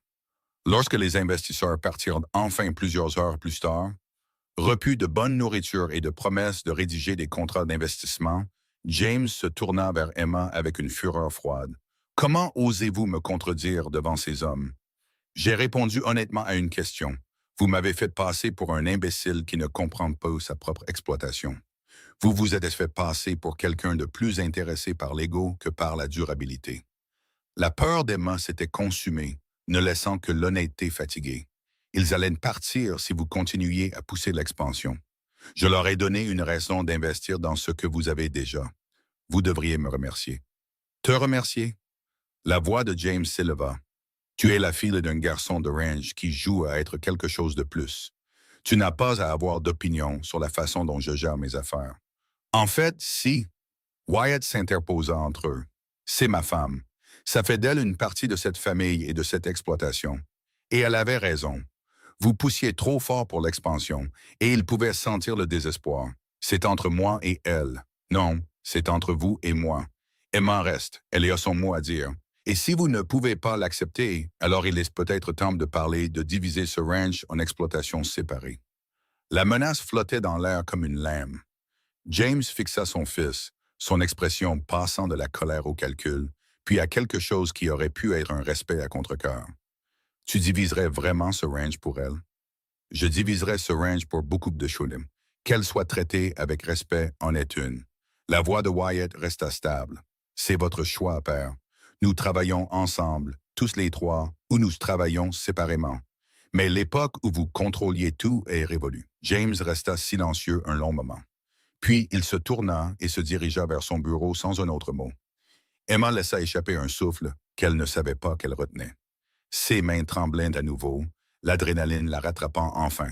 « Il n'était pas obligé de faire ça, » dit-elle doucement. « Si, j'étais obligé. » Wyatt se tourna pour lui faire face. « Vous avez sauvé cet accord ce soir. Harrison allait partir et vous lui avez donné une raison de rester. Mon père le sait, même s'il ne l'admettra pas. » Il tendit la main et toucha doucement la sienne. « Vous avez votre place ici, Emma. Arrêtez d'attendre la permission de le croire. » Emma baissa les yeux sur leurs mains jointes. Les siennes, rudes et cailleuses. Les siennes, pareilles. Des mains qui avaient travaillé ensemble, construit quelque chose ensemble, combattu pour quelque chose ensemble. Peut-être que Wyatt avait raison. Peut-être qu'elle avait sa place ici. Ou peut-être qu'elle commençait juste à croire qu'elle méritait de le découvrir. 2 semaines après le dîner des investisseurs, Emma était dans la grange en train de vérifier le nouveau poulain quand Margaret la trouva, l'expression troublée. Il y a une femme à la porte d'entrée. Elle dit qu'elle est votre sœur. Les mains d'Emma s'immobilisèrent sur la brosse qu'elle tenait. Lydia est ici. Elle est venue seule, à pied. Elle a l'air... Margaret hésita. Elle a l'air d'avoir traversé une épreuve difficile. Le premier instinct d'Emma fut de refuser de la voir. Lydia avait fait son choix, se rangeant du côté de leur père, condamnant Emma pour son égoïsme. Mais quelque chose dans le ton de Margaret la fit poser la brosse et se diriger vers la porte d'entrée. De toute façon, Lydia se tenait à l'extérieur de la limite de la propriété, serrant un petit sac, ses cheveux parfaits en désordre, sa robe déchirée à l'ourlet. Quand elle vit Emma, son calme se brisa complètement. « Je ne savais pas où aller d'autre », dit Lydia, sa voix se brisant. Emma s'arrêta à plusieurs mètres, gardant une distance entre elles. Que s'est-il passé? Père a arrangé un autre mariage. Un banquier de Denver qui a 53 ans et a déjà enterré 2 femmes. Les mains de Lydia tremblaient. J'ai essayé de refuser, mais Père a dit que je lui devais ça après que tu aies ruiné l'arrangement avec les Brooks. Alors, je me suis enfui. Je marche depuis 2 jours. L'estomac d'Emma se tordit. Tu t'es enfui. Ne me regarde pas comme ça, comme si je recevais ce que je mérite. Les yeux de Lydia brillèrent d'une colère défensive. Tu ne sais pas ce que ça a été depuis que tu es parti. Les créanciers de Père tournent en rond. Il a perdu 3 autres parcelles de terre. Il est désespéré. Et je suis la seule monnaie d'échange qu'il lui reste. Alors tu veux te cacher ici? Utiliser la famille que tu as abandonnée comme refuge. Je veux que ma sœur se souvienne de ce que c'était d'être piégée et m'offre la même évasion que tu as prise. La voix de Lydia baissa. S'il te plaît, Emma, je sais que j'ai été horrible avec toi. Je sais que j'ai dit des choses terribles, mais je t'en supplie. Emma regarda sa sœur, la regarda vraiment. La perfection de Lydia avait toujours été une armure. Mais maintenant, cette armure était fissurée et tombait, révélant quelqu'un d'aussi effrayé et perdu qu'Emma l'avait été. « Attends ici, » dit finalement Emma. Elle trouva Wyatt dans l'écurie en train de passer en revue les commandes de fourniture avec Cole. Les 2 hommes levèrent les yeux quand elle entra, et l'expression de Wyatt passa immédiatement à l'inquiétude. « Qu'est-ce qui ne va pas? » « Lydia est ici. Elle s'est enfuie de la maison. Père essayait de la forcer à un autre mariage. Les mots d'Emma sortirent rapidement. « Elle n'a nulle part où aller. » Wyatt posa ses papiers. « Que veux-tu faire? »« Je ne sais pas. Une partie de moi veut la renvoyer et la laisser faire face aux conséquences de son soutien au plan de Père. Mais une autre partie se souvient de ce que c'était d'être impuissante. » Cole se racla la gorge. « Votre père viendra la chercher un jour ou l'autre. La voir ici pourrait causer des problèmes. » « Tout cause des problèmes ces derniers temps, » dit Wyatt. « La question est de savoir si ces problèmes en valent la peine. » Il se tourna vers Emma. « En vaut-elle la peine? » Emma pensa à la sœur avec qui elle avait grandi avant la mort de leur mère, avant que leur père ne commence à les diviser en utiles et ornementales. Elle pensa au flash d'envie dans les yeux de Lydia le jour où Emma est partie. La compréhension que peut-être Lydia avait été tout aussi piégée, juste dans une cage différente. « Oui, dit Emma doucement, elle en vaut la peine. » Lydia resta dans la chambre d'amis à côté de celle d'Emma. Pendant les 3 premiers jours, elle parla à peine, se déplaçant dans la maison comme un fantôme, sursautant à chaque bruit. Emma regarda sa sœur lutter avec la réalité de n'avoir rien, de n'être personne, de tout recommencer avec seulement ce qu'elle pouvait porter. Le 4e matin, Emma trouva Lydia dans la cuisine avant l'aube, essayant de comprendre comment faire fonctionner la cuisinière. « Je voulais faire du café, » dit Lydia, sa voix faible. « Je ne sais pas comment faire. » Emma lui montra étape par étape, comme Margaret le lui avait montré des semaines auparavant. Elles s'assirent à la table de la cuisine en silence, buvant du café alors que le soleil se levait. « Tu avais raison, » dit finalement Lydia. « À propos de Père, à propos de tout. J'ai passé si longtemps à essayer d'être ce qu'il voulait que j'ai oublié de découvrir ce que je voulais. Et maintenant, j'ai 25 ans, et je ne sais rien faire d'utile. Alors apprends. C'est ce que je fais. C'est différent pour toi. Tu as toujours su travailler. J'ai été élevée pour être décorative. » La voix de Lydia se brisa. « À quoi suis-je bonne pour qui que ce soit comme ça? Tu es bonne parce que tu es là. Parce que tu as choisi de partir au lieu de laisser père te vendre au plus offrant. Emma posa sa tasse de café. Ça demande du courage, Lydia. Plus que tu ne le penses. La porte de la cuisine s'ouvrit. James Brooks se tenait là, son expression indéchiffrable alors qu'il observait les deux sœurs assises ensemble. Alors l'autre fille Whitmore nous a honorés de sa présence, dit-il. Comme c'est pratique. Maintenant, nous avons deux femmes inutiles au lieu d'une seule. Père, la voix de Wyatt venait de derrière James. Ça suffit. Vraiment? Nous hébergeons une fugitive d'une famille avec laquelle nous avons des relations d'affaires. Richard Whitmore utilisera ça contre nous. Et tout ça parce que ta femme a un cœur tendre pour la sœur qui l'a condamnée. Emma se leva, sa chaise raclant le sol. Si vous avez un problème avec le fait que Lydia reste ici, dites-le directement, au lieu de vous cacher derrière des insultes. Les yeux de James se plissèrent. Très bien, j'ai un problème. Votre sœur représente une responsabilité dont nous n'avons pas besoin. Richard viendra la chercher, et quand il le fera, cela provoquera exactement le genre de scène qui rend nos investisseurs nerveux. Alors nous nous en occuperons quand il viendra, dit Emma. D'ici là, Lydia reste. Vous ne prenez pas ces décisions ici. En fait, si. Wyatt entra complètement dans la cuisine. C'est sa maison maintenant. Elle a son mot à dire sur qui reste et qui part. Si vous ne pouvez pas l'accepter, nous pouvons reprendre la conversation sur la division des opérations du ranch. James regarda entre Wyatt et Emma, la mâchoire serrée. Vous faites une erreur, tous les deux. Mais très bien, laissez-la rester. Quand ça vous explosera au visage, ne dites pas que je ne vous avais pas prévenu. Il partit, claquant la porte assez fort pour faire trembler les fenêtres. Lydia était devenue pâle, ses mains tremblant autour de sa tasse de café. « Je devrais partir, dit-elle doucement. Je ne veux pas vous causer de problème. Tu ne causes pas de problème, c'est lui qui en cause. Emma se rassit.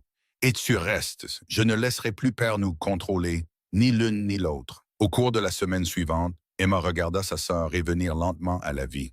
Lydia commença à aider Margaret avec les tâches ménagères, apprenant à cuisiner, à nettoyer et à faire les 1000 petites choses qu'on ne lui avait jamais apprises. Elle était terrible à la plupart de ses tâches, brûlant la nourriture et cassant la vaisselle.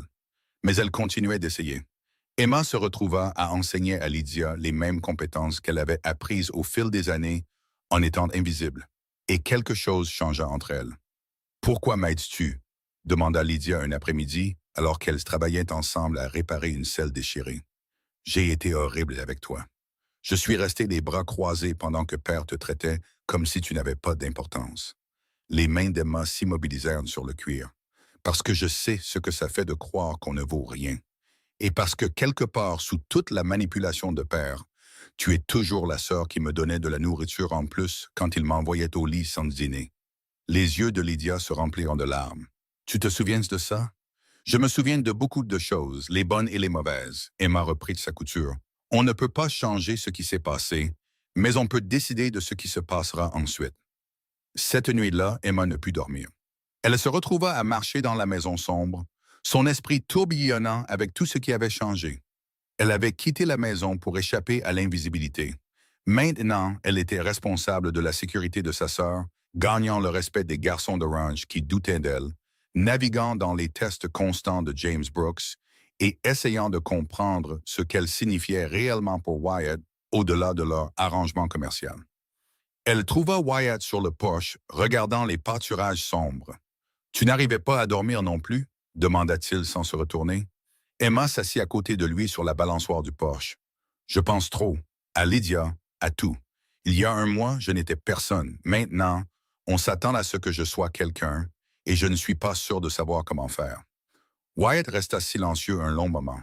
« Tu veux savoir quelque chose que ma mère m'a dit avant de mourir? » Elle a dit, « Les gens qui s'inquiètent d'être assez bien sont généralement ceux qui le sont. Ce sont les gens qui ne se remettent jamais en question qu'il faut surveiller. Ton père ne se remet jamais en question. » Exactement. La voix de Wyatt était douce. « Tu n'es en rien comme lui, Emma. Tu remets tout en question. Tu doutes constamment de toi. Tu travailles 2 fois plus que nécessaire juste pour prouver que tu mérites d'être ici. C'est ce qui te rend précieuse. Pas ton éthique de travail ou ta capacité à sauver du bétail ou à impressionner les investisseurs. Toi. » La gorge d'Emma se serra. « Je ne sais pas comment être juste moi. J'ai passé si longtemps à être ce que les autres avaient besoin que je ne suis pas sûr de qui je suis sans ça. Alors il est peut-être temps de le découvrir. Wyatt se tourna pour la regarder directement. Que veux-tu, Emma? Pas ce que ton père voulait, pas ce dont j'ai besoin, pas ce dont Lydia a besoin. Que veux-tu vraiment? La question frappa Emma comme un coup physique. Personne ne lui avait jamais posé cette question auparavant. Pas une seule fois en 23 ans, personne ne s'était soucié de ce qu'elle voulait. Je ne sais pas, admit-elle. On ne m'a jamais permis de vouloir quoi que ce soit. Alors commence petit. Que veux-tu en ce moment, à cet instant précis? Emma regarda Wyatt, le regarda vraiment. Elle vit l'homme qui l'avait choisi alors qu'il aurait pu avoir n'importe qui. L'homme qui l'avait défendu contre son propre père. L'homme qui avait vu sa valeur quand elle ne pouvait pas l'avoir elle-même. Je veux arrêter d'avoir peur que ce soit temporaire. Qu'un jour tu réalises que tu as fait une erreur en me choisissant. La main de Wyatt trouva la sienne dans l'obscurité. Je t'ai choisi parce que tu es exactement ce dont j'avais besoin. Quelqu'un de vrai. Quelqu'un d'assez fort pour tenir tête avec mon père et d'assez intelligent pour sauver un accord commercial qu'il était sur le point de ruiner. Quelqu'un qui a couru vers une vie difficile au lieu de la fuir. Son pouce traça des cercles sur sa paume. Ce n'est pas temporaire, Emma. Ce n'est pas une erreur. Avant qu'Emma ne puisse répondre, ils entendirent des chevaux approcher rapidement, plusieurs cavaliers se déplaçant avec détermination dans la nuit. Wyatt fut sur pied instantanément, sa main se déplaçant vers le fusil qu'il gardait près de la porte. Richard Whitmore arriva au galop avec 4 hommes derrière lui, leur visage dur sous la lumière de la lampe du porche. « Je suis venu chercher ma fille, dit Richard, sa voix froide. « Laquelle? » demanda Emma, s'avançant pour se tenir à côté de Wyatt. « Ne joue pas avec moi, Emma. La place de Lydia est à la maison. Elle a fait une erreur stupide en s'enfuyant, mais je suis prête à lui pardonner si elle revient maintenant. » Lui pardonner quoi? D'avoir refusé d'épouser un homme 3 fois son âge? De refuser de faire son devoir envers sa famille? Quelque chose que tu connais bien. Les yeux de Richard étaient durs. Fais-la sortir ou j'entrerai la chercher moi-même. Lydia apparut dans l'embrasure de la porte. Le visage pâle mais la voix stable. Je ne rentrerai pas, père. Si tu rentreras. J'ai déjà pris des dispositions avec M. Patterson. Le mariage est prévu pour le mois prochain. Et tu y seras. Non, je n'y serai pas. Les mains de Lydia se serrèrent un point. J'en ai fini d'être vendu pour réparer tes erreurs. Le visage de Richard s'assombrit de rage. Espèce d'ingrate. Je t'ai élevé, vêtu, je t'ai tout donné. Tu as fait de moi une marchandise, quelque chose à échanger contre des accords commerciaux et une position sociale. Ce n'est pas de l'amour, père, c'est de la possession. La voix de Lydia tremblait, mais ne se brisa pas, et j'en ai fini d'être possédé. Si tu ne reviens pas tout de suite, tu n'es plus ma fille. Tant mieux, parce que je ne veux pas l'être. Lydia sortit sur le porche à côté d'Emma. Emma a eu raison de partir. Elle a été assez courageuse pour le faire la première, et je suis enfin assez courageuse pour le faire maintenant. Richard tourna sa fureur sur Emma. C'est de ta faute. Tu l'as empoisonnée contre sa propre famille. Tu l'as transformée en traîtresse. Je lui ai donné un exemple, interrompit Emma. Je lui ai montré qu'il était possible de partir. Ce qu'elle fait de cette information est son choix, pas le mien. Vous pensez que vous cachez derrière la famille Brooks vous protégera toutes les deux? Le sourire de Richard était cruel. James Brooks t'utilise pour ses propres fins, Emma, et quand il en aura fini, il te jettera comme je l'ai fait. Tu n'es qu'un pion dans ses jeux. Peut-être, dit Emma doucement, mais au moins ici, je peux choisir à quel jeu je joue. Et Lydia a le même choix. Richard regarda ses filles, son expression passant de la rage à quelque chose qui aurait pu être du chagrin. Vous êtes toutes les deux mortes pour moi. Quand vous reviendrez en rampant, et vous le ferez, n'attendez pas de pardon. Il fit volte-face à son cheval et partit au galop, ses hommes le suivant. Le bruit des sabots s'estompa dans l'obscurité, laissant le silence derrière lui. Lydia s'effondra sur les marches du porche, tout son corps tremblant. Emma s'assit à côté d'elle, et pour la première fois depuis qu'elles étaient enfants, Lydia s'appuya sur son épaule et pleura. « Nous sommes vraiment seuls maintenant, » dit Lydia à travers ses larmes. « Pas de famille, pas de maison, rien. Nous avons l'une l'autre, et nous avons cet endroit pour l'instant. » Emma passa un bras autour de sa sœur. « C'est plus que ce que nous avions avant. » Wyatt se tenait à proximité, leur laissant de l'espace, mais restant assez proches pour être là si nécessaire. Cole apparut du dortoir, fusil à la main, suivi de plusieurs autres garçons de ranch. « Tout le monde va bien? » demanda Cole. « Nous allons bien, dit Wyatt. Richard Whitmore ne reviendra pas ce soir, mais augmentez quand même la rotation de la garde, juste au cas où. » Alors que les hommes se dispersaient, Emma aida Lydia à rentrer et à monter dans sa chambre. Margaret attendait avec du thé et une sympathie silencieuse. Emma les laissa ensemble et trouva Wyatt dans le couloir. « Merci, dit-elle doucement, d'avoir laissé Lydia rester, de nous avoir soutenus contre mon père.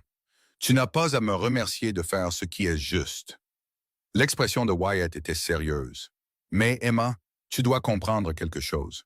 Ton père avait en partie raison. Mon père utilise ce mariage pour ses propres fins. Les investisseurs, la position sociale, les accords commerciaux, tout ça fait partie de son plan.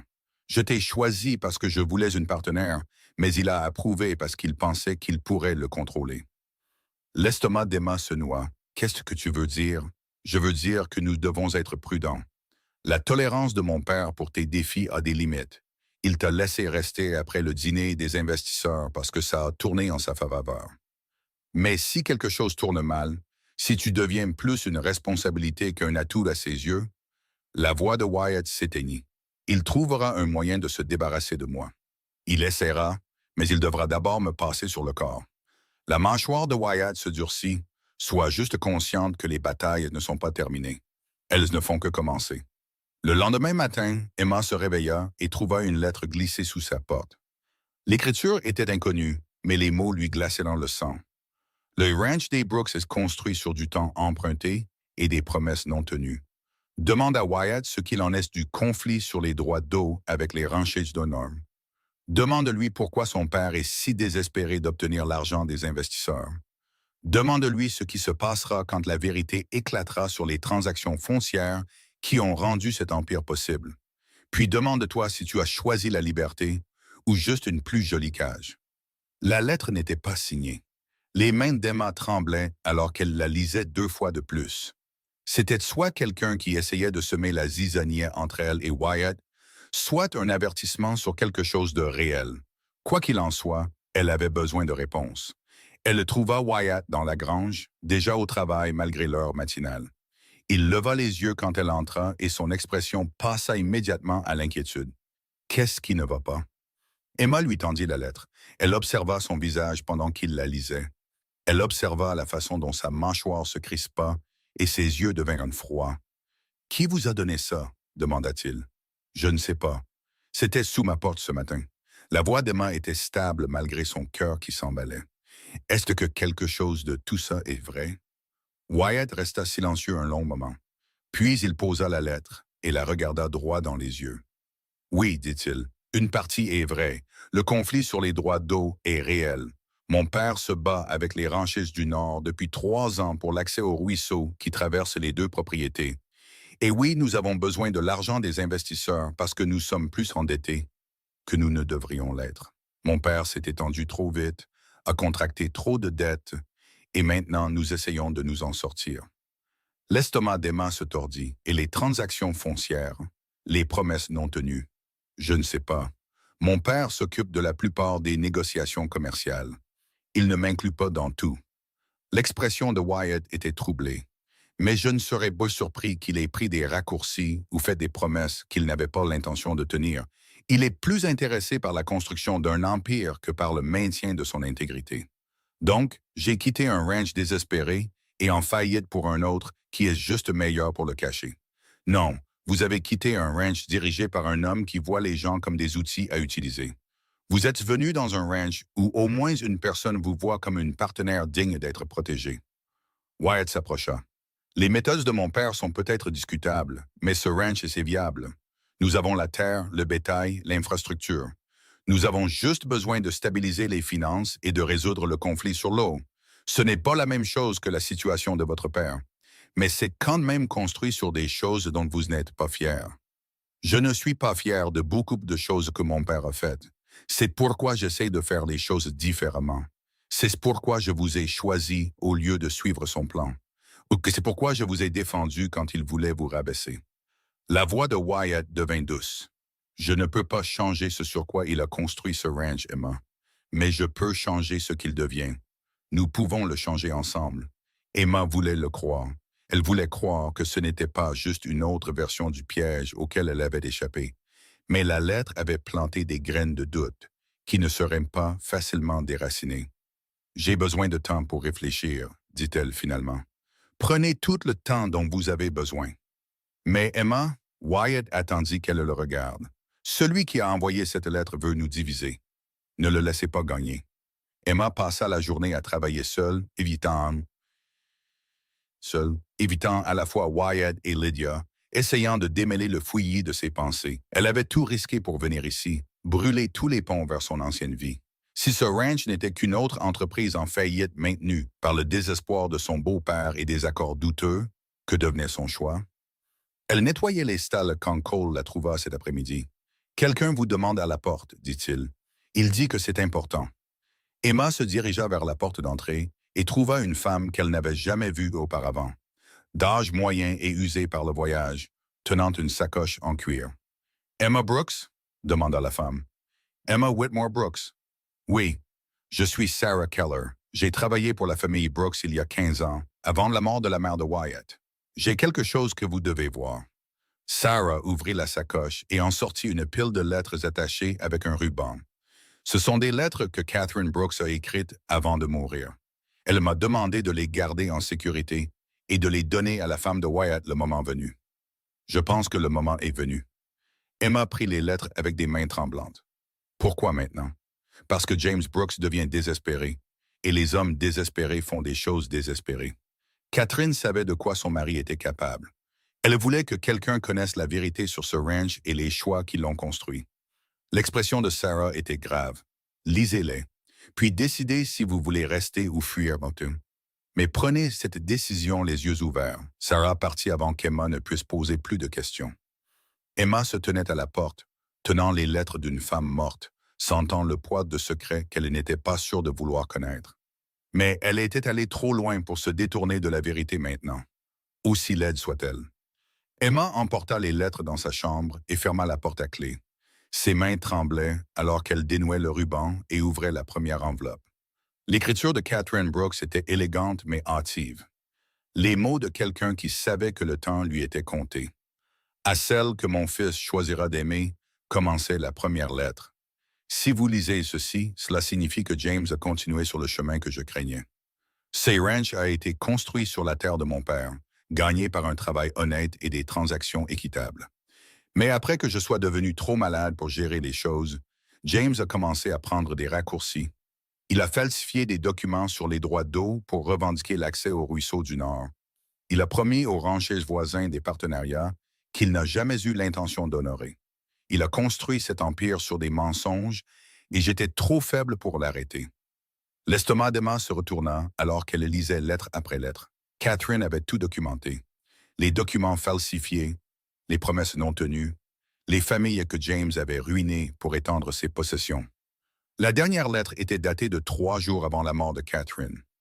Je vous dis cela non pas pour détruire ce que James a construit, mais pour vous donner le pouvoir de le changer. Mon fils est un homme bon, mais il avait été façonné par l'ombre de son père. Il a besoin de quelqu'un d'assez fort pour s'opposer à James, quelqu'un qui ne se laissera pas intimider ou contrôler. Si vous êtes cette personne, utilisez ces informations à bon escient. Faites de ce ranch quelque chose dont nous pourrons à nouveau être fiers. Rendez-le honnête. Emma se rassit, les lettres éparpillées autour d'elle. Elle avait la preuve que l'empire de James Brooks était bâti sur la fraude.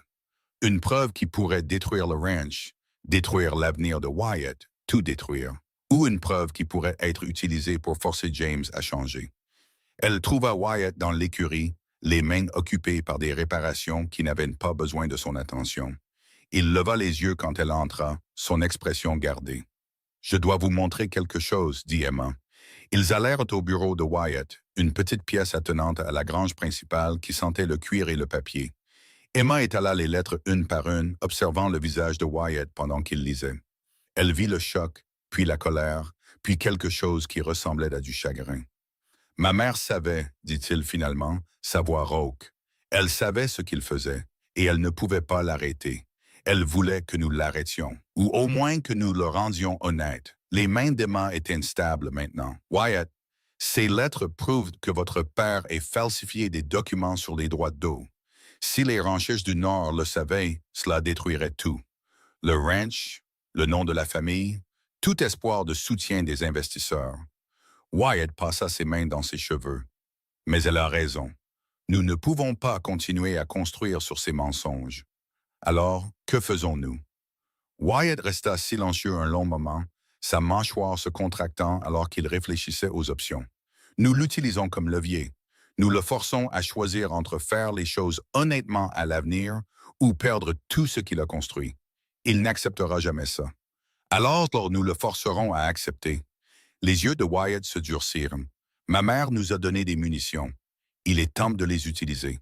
Ils trouvèrent James dans son bureau, entouré de registres et de contrats. Il leva les yeux quand ils entrèrent, son expression s'assombrissant en voyant leur visage. Quoi encore? Une autre crise fabriquée par votre mauvais jugement. Wyatt posa les lettres sur le bureau de James. Mère a tout documenté. Les droits d'eau falsifiés, les promesses non tenues, chaque accord douteux que vous avez fait pendant qu'elle était trop malade pour vous arrêter. Le visage de James devint blanc, puis rouge. Où avez-vous eu ça? Sarah Keller les a gardés en sécurité, comme Mère le lui avait demandé. Et maintenant, nous allons les utiliser pour réparer ce que vous avez cassé. La voix de Wyatt était d'acier. Vous allez contacter les ranchers du Nord et négocier un accord équitable de partage de l'eau. Vous allez honorer les promesses que vous avez faites aux familles voisines ou les dédommager équitablement pour les avoir rompues. Et vous allez gérer ce ranch honnêtement à l'avenir, où nous emmènerons ces lettres au juge Morrison et laisserons la loi régler ça. Tu n'oserais pas. Ce ranch est ton héritage, ton avenir. Je ne veux pas d'un héritage bâti sur la fraude. Je veux quelque chose dont je peux être fier. Wyatt se pencha en avant, les mains à plat sur le bureau. Mère voulait mieux pour cet endroit. Emma veut mieux. Je veux mieux. La seule personne qui ne le veut pas, c'est vous. Et vous êtes en minorité. Le rire de James était amer. Tu penses que tu peux me forcer à abandonner tout ce pour quoi j'ai travaillé. Je me battrai contre toi là-dessus, Wyatt. Je bloquerai ça devant les tribunaux pendant des années. Alors tu passeras des années à expliquer aux investisseurs pourquoi ton propre fils te poursuit pour fraude. On verra combien de partenaires commerciaux resteront. Wyatt se redressa. Vous avez une semaine pour commencer à arranger ça. Après ça, les lettres deviendront publiques. Et Emma, a-t-elle son mot à dire dans la destruction de l'avenir de son mari? Emma s'avança. J'ai mon mot à dire dans la construction d'un avenir honnête. Votre fils m'a choisi parce que je connais la différence entre la vraie valeur et la fausse valeur. Ce ranch a une vraie valeur, de bonnes terres, du bon bétail, de bonnes personnes qui y travaillent. C'est ça qui vaut la peine d'être protégé. Votre empire bâti sur des mensonges ne l'est pas. James la regarda avec quelque chose qui aurait pu être un respect à contre-cœur. Vous avez plus de cran que je ne le pensais. Ça ne veut pas dire que vous avez raison. Ça n'a pas à vouloir dire que j'ai raison. Ça doit juste vouloir dire que vous êtes prêt à changer. La voix d'Emma s'adoucit légèrement. Votre femme voulait que ce ranch soit quelque chose qui vaille la peine d'être transmis. Aidez-nous à y parvenir ou écartez-vous. Le silence s'étira entre eux, tendu comme un fil. Puis James prit les lettres et les lut lentement, son expression indéchiffrable. Catherine a toujours été trop idéaliste, dit-il finalement. Elle pensait que l'intégrité comptait plus que le succès. Elle pensait que les deux comptaient, corrigea Wyatt. Elle savait juste qu'on ne pouvait pas garder l'un sans l'autre. James posa soigneusement les lettres. Une semaine. Je considérerai vos demandes. Mais ne pensez pas que cela signifie que j'approuve l'un de vous ou la façon dont vous essayez de gérer mon ranch. Ce n'est plus votre ranch, dit Wyatt doucement. C'est le nôtre. À nous tous. Et nous allons en faire quelque chose qui en vaut la peine. Ils laissèrent James dans son bureau, entouré des preuves de la déception de sa femme et de la détermination de son fils. Les mains d'Emma tremblaient de tension relâchée, mais sa voix resta stable. « Pensez-vous qu'il le fera vraiment? » demanda-t-elle une fois dehors. « Je pense qu'il essaiera d'abord de trouver un moyen de contourner le problème. Mais entre nous trois, vous, moi et le fantôme de ma mère, il n'a pas beaucoup de choix. » Wyatt s'arrêta de marcher et se tourna pour lui faire face. Emma, ce que vous avez fait là-dedans, lui tenir tête comme ça, c'est ce que vous faites depuis que je suis arrivé. J'ai juste enfin appris comment faire. Emma réussit un sourire tremblant. Votre mère avait raison. Ce ranch doit être quelque chose dont nous pouvons être fiers. Et je veux participer à sa réalisation. Même en connaissant toute la laide vérité sur la façon dont il a été construit. Surtout en le sachant, parce que maintenant nous pouvons le réparer au lieu de simplement en profiter. Emma tendit la main vers la sienne. Je n'ai pas quitté la maison de mon père pour me cacher des dures vérités. Je suis parti pour trouver quelque chose de réel. C'est réel, le bon et le mauvais, et je veux participer à l'améliorer. Wyatt serra sa main. Alors mettons-nous au travail. Au cours des 3 jours suivants, ils travaillèrent aux côtés de Cole et des autres garçons de ranch pour préparer la documentation de toutes les transactions foncières douteuses de James. Margaret aida en sortant de vieux contrats des archives, son visage sombre alors qu'elle confirmait des choses que Catherine avait soupçonnées. Même Lydia aida, son œil pour le détail repérant des divergences dans les documents qu'Emma avait manqués. Le 4e jour, les ranchers du Nord arrivèrent pour une réunion que James avait acceptée à contre-cœur. Emma regarda depuis le porche 5 hommes au visage dur descendre de cheval, leurs expressions ne promettant rien de bon. La réunion eut lieu dans la salle à manger avec Emma et Wyatt, tous deux présents malgré les objections de James. Le chef des ranchers, un homme nommé Thomas Guaret, aux cheveux gris et aux yeux de silex, exposa ses griefs un par un. Vous avez revendiqué des droits d'eau que vous n'avez jamais légalement possédés. Vous avez promis de partager l'accès puis vous avez construit des barrières. Vous nous avez coûté du bétail, des récoltes et des moyens de subsistance pendant que vous construisiez votre empire. La voix de Guaret était une fureur contenue. Donnez-moi une seule raison pour laquelle nous ne devrions pas porter cette affaire devant les tribunaux et vous enterrer. James commença à parler, mais Wyatt le coupa. Parce que nous vous offrons quelque chose de mieux qu'une bataille judiciaire. Un accès équitable à l'eau inscrit dans un accord légal qui profite à tout le monde. Une compensation pour les pertes que vous avez subies et un partenariat à l'avenir au lieu de la concurrence. Pourquoi devrions-nous faire confiance à quoi que ce soit qu'un Brooks dise? Demanda un autre rancher. Emma se leva. Tous les yeux dans la pièce se tournèrent vers elle et elle sentit le poids de leur scepticisme et de leur colère. Parce que je ne suis pas une Brooks de sang.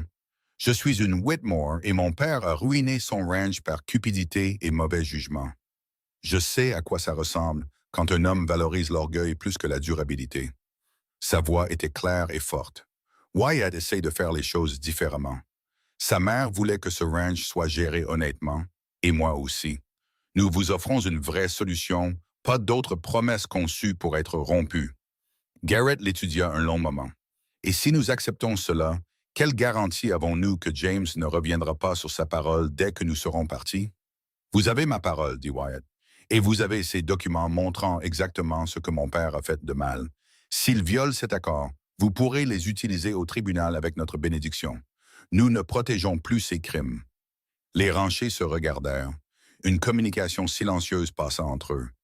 James était assis, rigide sur sa chaise, son visage de pierre, ne disant rien.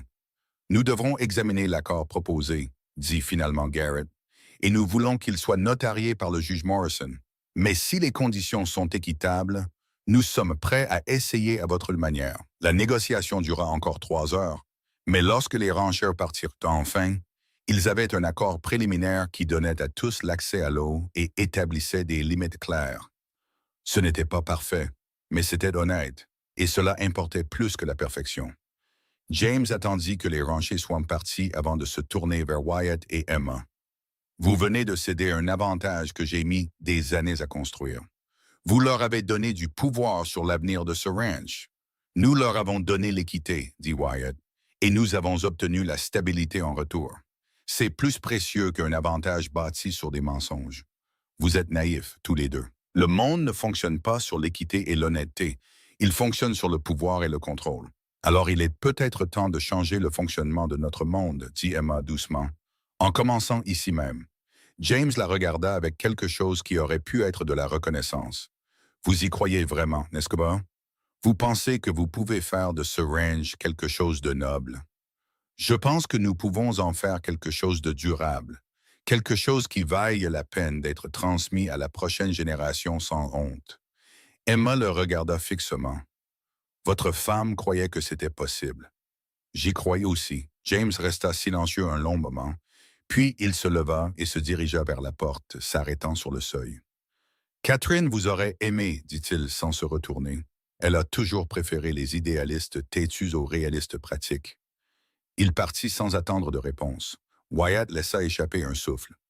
Je pense que c'est ce qui se rapproche le plus de l'approbation que nous obtiendrons de lui. Je prends. Emma s'effondra sur une chaise, l'épuisement la rattrapant enfin. Est-ce que ce sera toujours aussi difficile? Probablement. Mais au moins, nous nous battons pour quelque chose qui en vaut la peine. Wyatt s'assit à côté d'elle. Emma, je dois vous demander quelque chose, et j'ai besoin que vous répondiez honnêtement.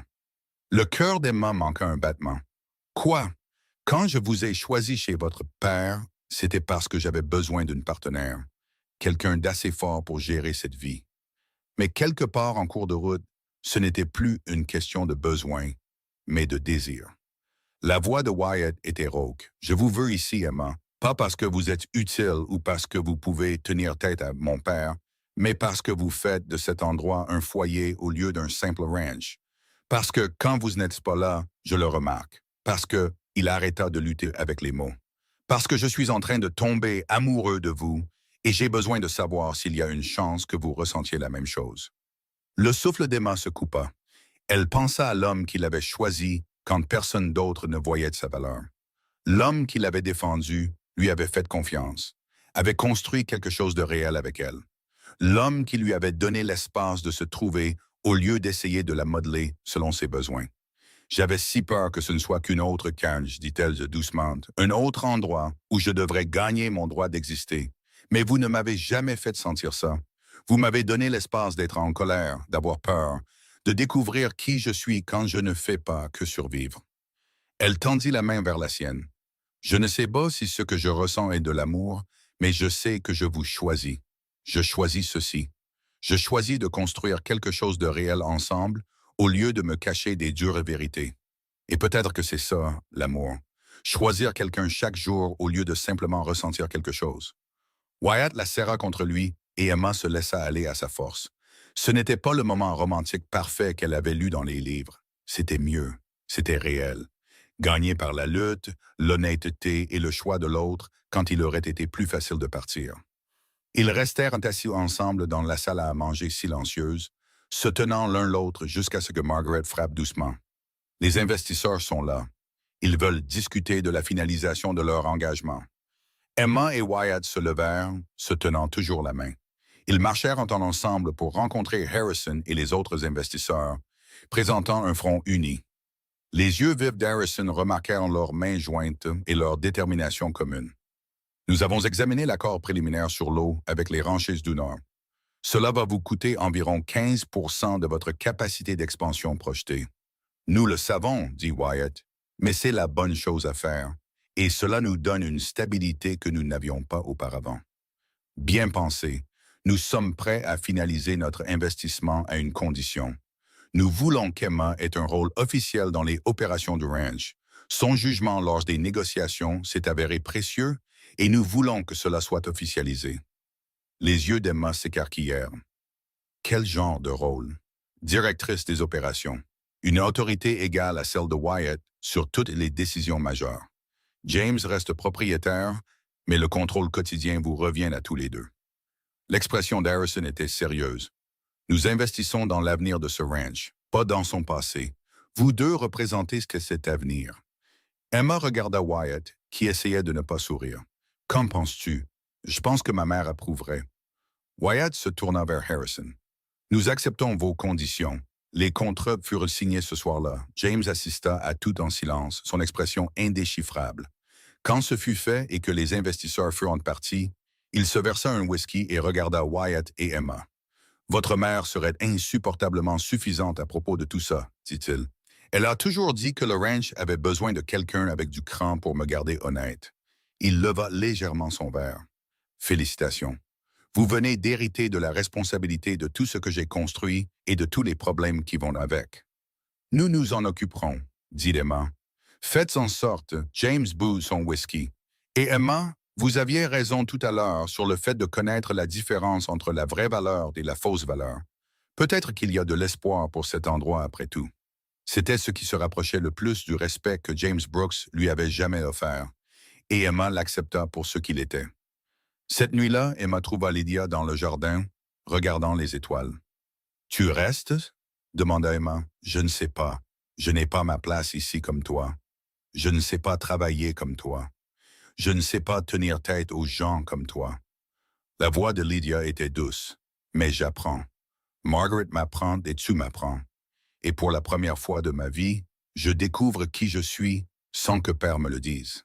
Alors reste, continue d'apprendre, continue de découvrir. » Emma s'assit à côté de sa sœur. « Nous avons toutes les deux passé trop de temps à être ce que les autres avaient besoin. Il est peut-être temps de nous donner l'espace d'être ce que nous sommes vraiment. » Lydia posa sa tête sur l'épaule d'Emma. « Je suis désolé pour tout ce que j'ai dit, tout ce que j'ai fait, toutes les fois où je suis resté les bras croisés pendant que Père te rendait invisible. Je sais, et je te pardonne. » Emma le pensait vraiment. Nous étions toutes les deux piégés de différentes manières, mais nous sommes libres maintenant. Ne gâchons pas ça. 3 mois plus tard, le ranch s'était transformé. L'accord sur l'eau avec les ranchers du Nord était finalisé et fonctionnait sans heurts. James avait commencé à honorer ses anciennes promesses, à contre-cœur, mais sincèrement. L'argent des investisseurs avait stabilisé l'exploitation, et sous la gestion conjointe d'Emma et Wyatt, le ranch était plus rentable qu'il ne l'avait été depuis des années. Lydia avait trouvé sa propre place, travaillant avec Margaret pour gérer la maison et commençant à apprendre la comptabilité avec Cole. Elle ne serait jamais la femme de ranch qu'était Emma, mais elle avait trouvé de la valeur dans un travail où elle était douée et c'était suffisant. Emma se tenait sur le porche un soir, regardant le coucher de soleil peindre la vallée d'or et de rouge. Wyatt arriva derrière elle, l'enlaçant par la taille. « Heureuse ?» demanda-t-il. Emma réfléchit à la question.